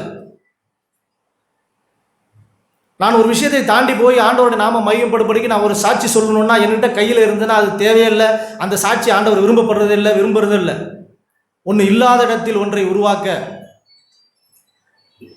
மரித்தோரிலிருந்து எழுப்புகிறார் என்ற விசுவாசம் அவருக்கு உண்டாக. பவுல் அப்படி தான் மாட்டிக்கிட்ட போது ஆண்டவர் நாங்கள் தப்பி போவோன்னு எங்களுக்கு எந்த ஒரு காரியம் இல்லை, நாங்கள் பிழைப்போங்கிற நம்பிக்கை எங்களுக்கு அற்று போயிட்டு என்று கொரிந்தியரில் நான் வாசிக்கிறேன். அப்படி தான். ஆனாலும் எங்களை தப்புவித்தார், மரித்தோரிலிருந்து எங்களை பிழைப்பிக்கிறவருடைய நான் நம்பிக்கையாக இருந்தோம். அவர் தப்புவித்தார், இன்னும் தப்புவிப்பார்னு அவர் மேல் நம்பிக்கையாக இருக்கிறோன்னு சொல்லிட்டு பவுல் தன்னை சரண்டராய் ஆண்டவர் இடத்துல ஒப்பு கொடுக்குறார். நம்முடைய வாழ்க்கையை அப்படி கொடுக்கும்படிக்கு இங்கே இந்த மனுஷன்கிட்ட ஆண்டவர் நீ போகலான்னு சொல்லிட்டாங்க. அவன் உடனே நம்பி போகிறான். அதுதான் விசுவாசத்துக்கு கீழ்ப்படுகிறது. நான் நம்பி வந்த ஆண்டவரே என்ன நீங்கள் இப்படி சொல்லிட்டீங்க அப்படின்னு மனமடைந்து போன அந்த நித்திய ஜீவனை பெற வந்த அந்த வாலிபன் போல அல்ல. அப்படியே சரண்டராய் ஆண்டவர் இடத்துல கொட்டிட்டு அவர் பின்னே போகிற அந்த நித்திய ஜீவனை கண்டடை வந்த மனுஷன், பரவாயில்ல நான் எல்லாவற்றையும் சின்னதுலேருந்து கடைபிடிக்கிறேன், இது என்னோட ஆஸ்தி தானே, பரவாயில்ல, எனக்கு தேவை நித்திய ஜீவன், அது எல்லாவற்றிலையும் பெருசாக இருக்கேன்னு பார்த்து தன் கண் திறக்கப்படாத ஒரு மனுஷன் அப்படி மனமடைஞ்சு அவன் சொல்கிறான். வரும்போது எப்படி வேகமாக ஓடி வந்தானோ அதே மாதிரி போயிட்டான். ஆனால் ஆண்டவர் வார்த்தையை கேட்டு இந்த மனுஷன் அப்படி சந்தோஷமாக இப்படி போகிறான். அவன் போகையில் அவனுடைய ஊழியக்காரர் அவனுக்கு எதிர்கொண்டு வந்து உம்முடைய குமாரன் பிழைத்திருக்கிறார் என்று அறிவித்தார்கள். சந்தோஷம், ஆண்டவர் சொன்ன வாக்கு நிறைவேற்ற சந்தோஷம். ஆனால் அவர் அப்படியே விடல. தேவனுடைய வார்த்தைக்கு எப்படி விசுவாசித்து கீழ்ப்படிந்து அதை உறுதிப்படுத்துறாருன்னு நான் அதை பார்க்குறேன். ஆண்டவர் என்னையும் அப்படி தான், தேவன் சொன்னதை நாம் உறுதிப்படுத்தி நம்ம வாழ்க்கையில் எவ்வளோ அப்படி பார்க்கும்போது தான் ஒரு டேஸ்ட் நமக்குள்ளே உண்டாகும். அப்பொழுது எந்த மணி நேரத்திற்கு அவனுக்கு குணம் உண்டாயிற்று என்று அவரிடத்தில் விசாரித்தான். வேலைக்காரன் வந்து சொல்கிறான், அவன் புள்ள நல்லாயிட்டான் அப்படின்னு. சந்தோஷம்தான். எந்த நேரத்தில் அப்படி நல்லா போணுச்சு அவனுக்கு விசாரித்தான். அவன் நேற்று 7ஆம் மணி நேரத்திலே ஜுரம் அவனை விட்டுட்டுன்னு சொல்கிறான். 7ஆம் மணி நேரமா? ரைட்டு. உன் குமாரன் பிழைத்திருக்கிறான் என்று இயேசு தன்னுடனே சொன்ன மணி நேரம் அதுவே என்று தகப்பன் அறிந்து, அந்த பிள்ளையோட தகப்பன் இயேசு சொன்ன வார்த்தைக்கு வல்லமை இருந்து என்னுடைய பிள்ளையை உயிர்ப்பிட்டிருக்கே அப்படின்னு சொல்லி அதை விசுவாசித்து கீழ்ப்படிந்து அவனும் அவன் வீட்டார் அனைவரும் விசுவாசித்தார்கள். நம்முடைய வாழ்க்கையிலேயே ஆண்டவர் செய்ததை நாம் விசுவாசிக்கும்படிக்கு தேவனை அப்படி நாம் பிடித்து கொண்டு வாழணும். நம்ப ஏதுமில்லாது இருந்த பொழுதும், எனக்கு ஒன்று நடக்கணும்னு நம்ம நினைக்காத பொழுதும், இந்த வாழ்க்கையில் எனக்கு சாத்தியமாகுமா, என்னுடைய வாழ்க்கையை நான் பார்க்கும்போது எவ்வளவோ குறைவும் எவ்வளவோ முரட்டுத்தனமாக எவ்வளவோ காரியங்கள்லாம் இருக்கே, இது நடக்குமா அப்படின்னு நம்ம கேட்கும்போது தேவன் சொன்னால் அது ஆகும். யாருக்கு அப்படின்னா இயேசுவை அறிய வேண்டிய பிரகாரமாய் அறிந்து நம்முடைய வாழ்க்கையை பத்திரமாய் அவர் நடத்துவார்னு ஒப்பு கொடுத்த எல்லாருக்கும் அவருடைய நன்மையும் கிருபையும் தொடரும். தேவன் என்னை மேய்க்கட்டும், நான் ஒருபோதும் தாட்சி அடைய மாட்டேன்,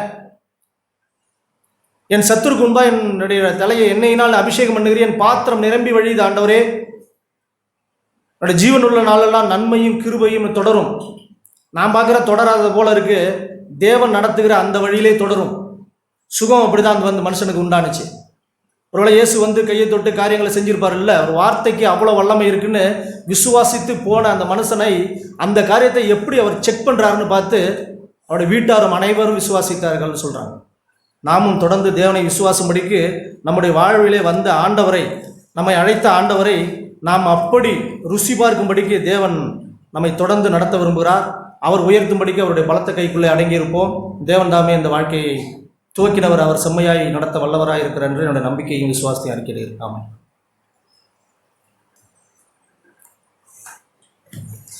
இதற்கு ஸ்தோத்திரம். நாம் ஒரு நல்ல வார்த்தையை கேட்டோம். அதாவது நாம் எதன் நிமித்தம் ஒரு வார்த்தையை நம்ப வேண்டும் அப்படின்னு. அந்த வார்த்தை ரொம்ப நமக்கு ஆறுதலாக இருக்குது. ரொம்ப ஒரு இக்கட்டு நேரத்தில் நமக்கு ரொம்ப நம்மளை விடுவிக்கிற மாதிரி இருக்குது.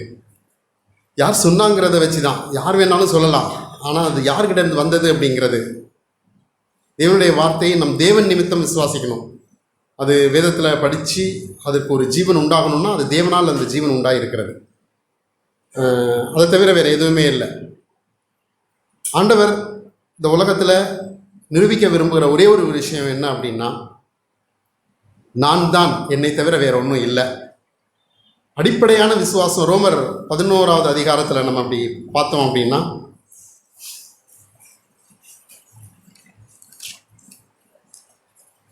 11:36 சகலமும் அவராலும் அவர் மூலமாயும் அவருக்காகவும் உண்டாயிருக்கிறது, அவருக்கே என்றென்றைக்கும் மகிமை உண்டாவதாக. அவர் நம்மை எல்லாத்துலேயும் அவர் தான் முதன்மையாக இருக்க விரும்புகிறார். அவர்தான் எல்லா வல்லமையும் உடையவர். அவரே தேவன். அவரின்றி வேறு தேவனே இல்லை. இதை நம்ம வாழ்க்கையில் நாம் நிரூபிக்கணும். அதுக்காக தான் தேவன் நம்மை அவருடைய பிள்ளைகளாய் அழைத்திருக்கிறார். நம்ம ஏசாயா 45 ஒரு வசனத்தை படிக்கலாம். 45 ஏசாயா 45:16 விக்கிரகங்களை உண்டு பண்ணுகிற அனைவரும் வெட்கப்பட்டு லட்சையடைந்து ஏகமாய் கலங்கி போவார்கள். இஸ்ரவேலோ கர்த்தராலே நித்திய ரட்சிப்பினால் ரட்சிக்கப்படுவான். நீங்கள் என்றென்றைக்கும் உள்ள சதா காலங்களிலும் வெட்கப்படாமலும் கலங்காமலும் இருப்பீர்கள். வானங்களை சிருஷ்டித்து பூமியையும் வெறுமையாயிருக்க சிருஷ்டியாமல் அதை குடியிருப்புக்காக படைத்து அதை ஒருவேற்படுத்தின தேவனாகிய கர்த்தர் சொல்லுகிறதாவது, நானே கர்த்தர், வேறொருவரும் இல்லை. நான் அந்தரங்கத்திலும் பூமியின் அந்தகாரமான இடத்திலும் பேசினதில்லை. விருதாவாக என்னை தேடுங்கள் என்று நான் யாக்கோவின் சந்ததிக்கு சொன்னதுமில்லை. நான் நீதியை பேசி யதார்த்தமானவைகளை அறிவிக்கிற கர்த்தர். ஜாதிகளினின்று தப்பினவர்களே கூட்டங்கூடி வாருங்கள், ஏகமாய் சேருங்கள். தங்கள் விக்கிரகமாகிய மரத்தை சுமந்து ரட்சிக்க மாட்டாத தேவனை தொழுது கொள்ளுகிறவர்கள் அறிவில்லாதவர்கள். நீங்கள் தெரிவிக்கும்படி சேர்ந்து ஏகமாய் யோசனை பண்ணுங்கள். இதை பூர்வ காலம் முதற்கொண்டு விளங்க பண்ணி அந்நாள் துவக்கி இதை அறிவித்தவர் யார்? கர்த்தராகிய நான் அல்லவோ? நீதிபரரும் இரட்சகருமாகிய என்னை அல்லாமல் வேறே தேவன் இல்லை. என்னை தவிர வேறொருவரும் இல்லை. பூமியின் எல்லையெங்கும் உள்ளவர்களே, என்னை நோக்கி பாருங்கள், அப்பொழுது ரட்சிக்கப்படுவீர்கள். நானே தேவன், வேறொருவரும் இல்லை. இதை தன்னுடைய வாழ்க்கையில் நிரூபித்த அநேக தேவ மனிதர்களை நம் வேதத்தில் பார்க்கிறோம். நாம் நம்முடைய வாழ்க்கையில் நிகழ்காலத்திலும் நாம் பார்க்கிறோம். அவரை நம்பி வந்த ஒருவரையும் அவர் ஒருபோதும் வெட்கப்படுத்தினதே இல்லை. அவர் நம்பி வந்த ஒருவரையும் அவர் புறந்தள்ளினதே இல்லை. அப்படிப்பட்ட ஒரு ஆண்டவர் தங்களுக்கு தேவன் போதும் என்று, அவரே போதும் என்று தங்கள் வாழ்க்கையில் நிரூபித்த அநேகரை நாம் பார்க்க முடியும். நாம் தேவ மனிதர்களிடம் பார்க்கும்போது ப்ரெசண்ட்டாக அவங்கள்ட்ட இருக்கிற அந்த ஒரு பசுமையான வாழ்க்கையே இல்லை. அதற்கு பின்பாக ஆண்டவருக்காக அவர்கள் செய்த காரியங்கள். தாவீதை குறித்து பார்க்கிறோம். இப்போவும் சரி, பழைய தேவ மனிதர்களையும் பார்க்கிறோம். தாவீது எந்த அளவுக்கு தேவனுக்காக இருந்தான். ஒரு சாட்சியை நம்ம படிக்கலாம், எந்த அளவுக்கு தேவனை அவன் தன் வாழ்க்கையில் உயர்த்தி பிடித்தான் அப்படின்னு. 2 நாளாகமம் சாலமோன் 2 நாளாகமம் 2வது அதிகாரத்தில் இப்படி ஒரு காரியம் இருக்கு. சாலமோன் தேவ ஆலயத்தை கட்ட சொல்லி அவர் அங்கே தாவீது கட்டளையிட்டு போகிறார். அவருக்கு அநேக மெட்டீரியல்ஸ் எல்லாத்தையும் சேர்த்து வச்சுட்டு அங்கே சாலமோனுக்கு ஒரு உதவி தேவைப்படுது. அங்கே இந்த வார்ப்பு சில காரியங்களை ஆர்டிஸ்டிக் ஒர்க் பண்ணுறதுக்கு, கலை நுணுக்கமான வேலைகளை செய்கிறதுக்கு ஆட்கள் தேவைப்படுது. அப்போ தீருவின் ராஜாவுக்கு அவர் செய்தி அனுப்புகிறார்.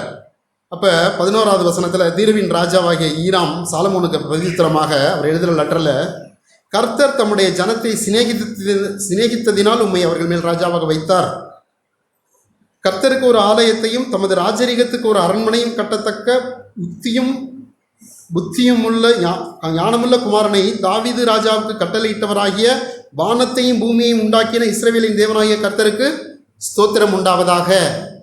இங்கே தீருவின் ராஜாவுக்கு தெரிஞ்சிருக்கு தேவனை பற்றி. வானத்தையும் பூமியையும் உண்டாக்கின கர்த்தர் யார் மூலமாக அதை அறிந்து கொண்டார்? தாவீது மூலமாய் அறிந்து கொண்டார். தேவன் என்றைக்கும் ராஜரீகம் பண்ணவும் அரசாளவும் மட்டுமே விரும்புகிறார். ஒருவேளை இப்படிப்பட்ட சூழ்நிலைகள் இல்லாத போது, தாவீது மாதிரியோ இல்லை வேற யார் மாதிரியோ இல்லாத போதும் தேவன் தன்னுடைய ராஜரீகத்தை நிலைநிறுத்த விரும்புகிறார். அதை நம்ம பார்த்தோம் அப்படின்னா, தானியேல் அன்றைய நாட்களில் யாருமே இல்லை. மொத்த இஸ்ரவேல் ஜனமும், அவர் அழைத்த அத்தனை யூத ஜனமும் அவருக்கு துரோகம் செய்து அவருடைய கட்டளை விட்டு விலகி போனது. தேவன் அவர்களை சிறைப்பிடித்து கல்தேயர் ராஜாவாகிய பாபிலோனுக்கு நேராய் கல்தேயர் ராஜாவாகிய நேபுகாத்நேச்சார் மூலமாக இங்கே அழைத்து கொண்டு சிறைப்பிடித்து கொண்டு போகிறார்.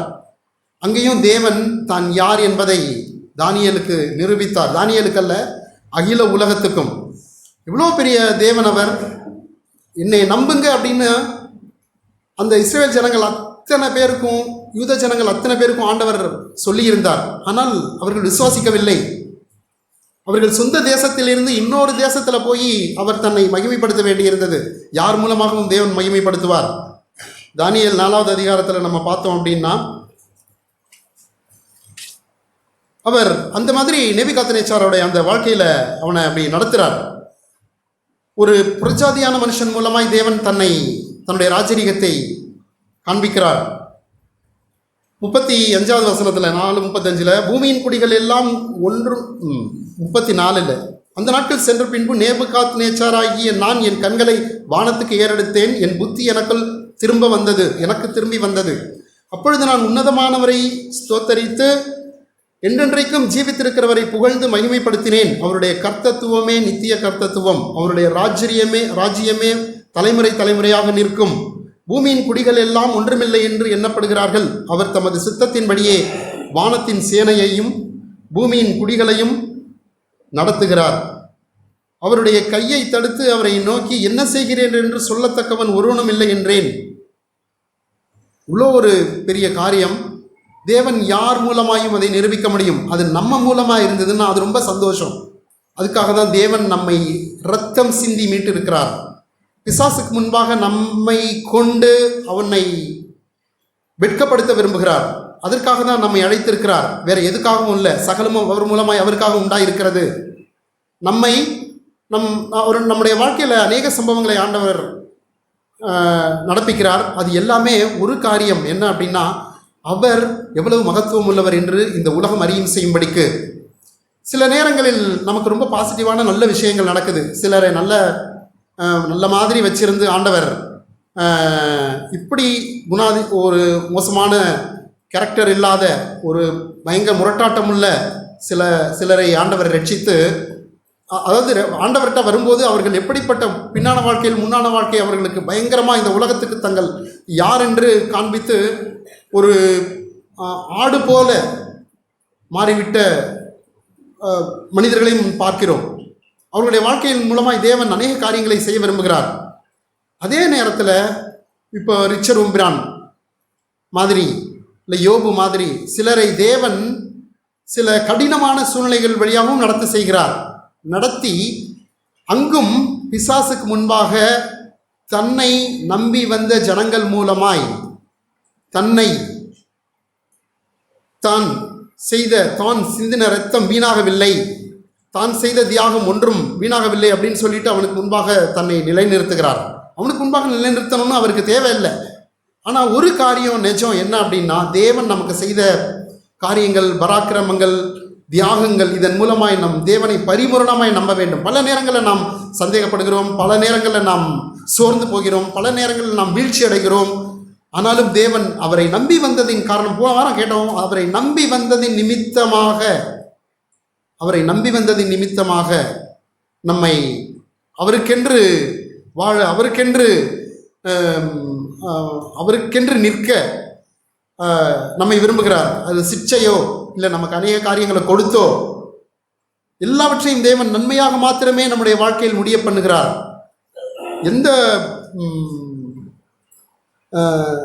ஒரே ஒரு வசனத்தை நான் சொல்லிட்டு போகிறேன். 1 தெசலோனிக்கேயர்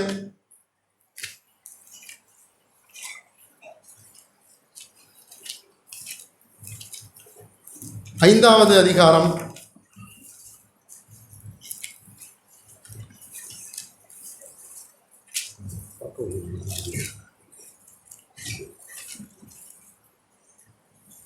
9வது வசனம்.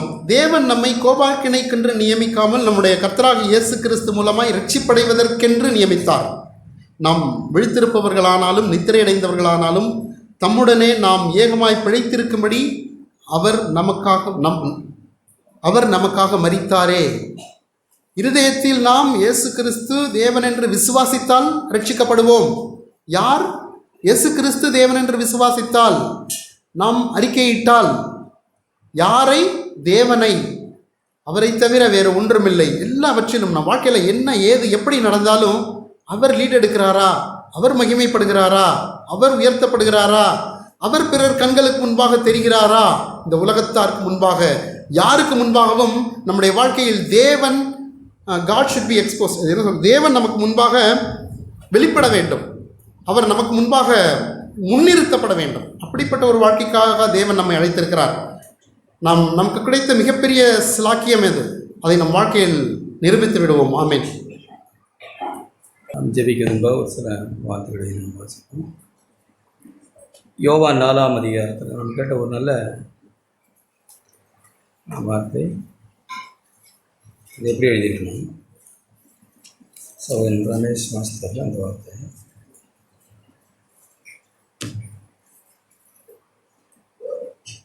அவன் அந்த வரவேண்டும் என்று அவரை வேண்டிக் கொண்டான். 47 வசனத்தில் கடைசி வரவேண்டும் என்று வேண்டிக் கொண்டான்.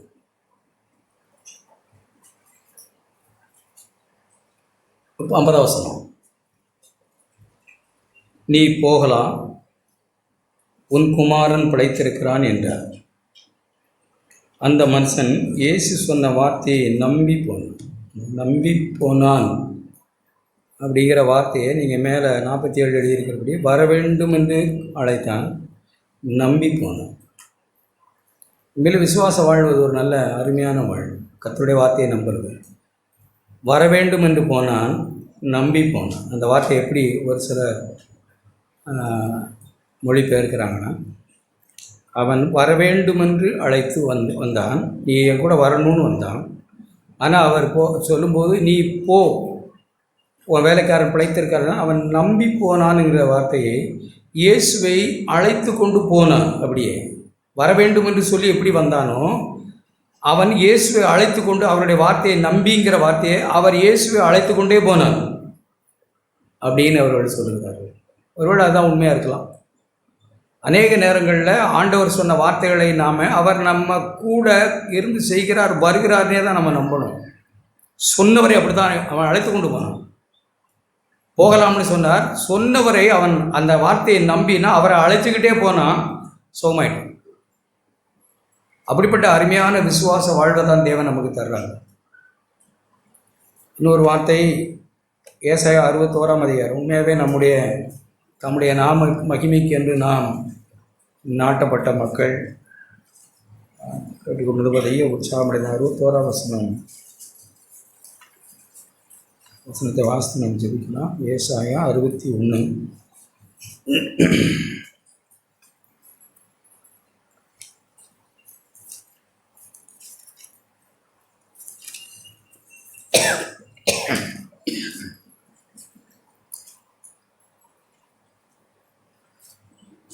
ஏழு வசனங்கள் நீங்களோ 6ஆம் வசனத்தின்பது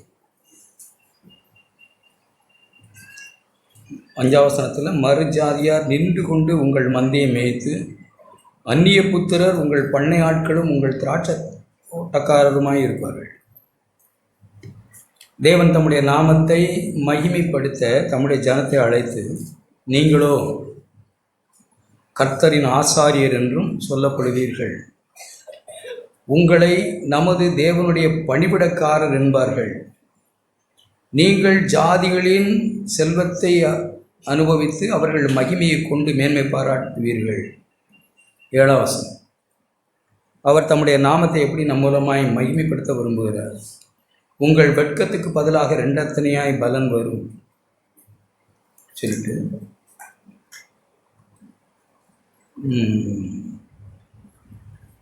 ஜீவ விருட்சங்கள் எனப்படுவார்கள். வெயிட்டா அப்படிங்கிற இடத்துல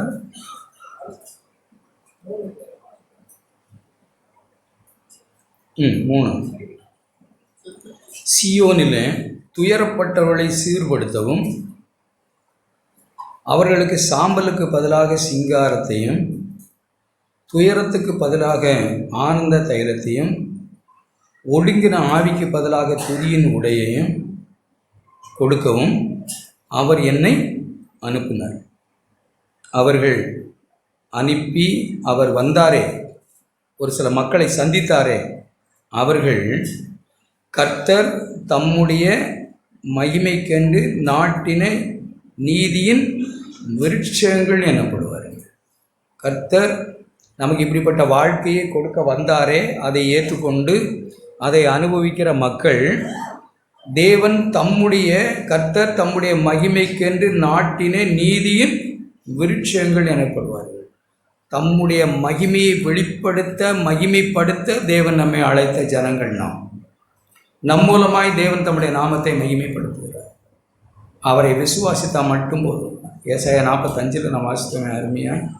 அவரை விசுவாசித்து அப்படியே நம்ம அடங்கி கீழ்ப்படிந்தால் அவர் தம்முடைய நாமத்தை நம் மூலமாய், அது எந்த சூழலில் நாம் கடந்து போனாலும் சரி, அவர் தம்முடைய நாமத்தை மகிமைப்படுத்துவார். அல்லேலூயா. நம்ம எல்லாரும் எழுந்து நிற்கலாம். எங்கள் வாழ்க்கையின் மூலமாய் மகிமைப்படும் ஆண்டவரே, நாங்கள் விசுவாசித்து உம்முடைய நாமத்தை மகிமைப்படுத்த எங்களுக்கு உதவி செய்யும் ஆண்டவரே. பூமியின் கண்களுக்கெல்லாம் ஆச்சரியமாக இருக்கட்டும் ஆண்டவரே.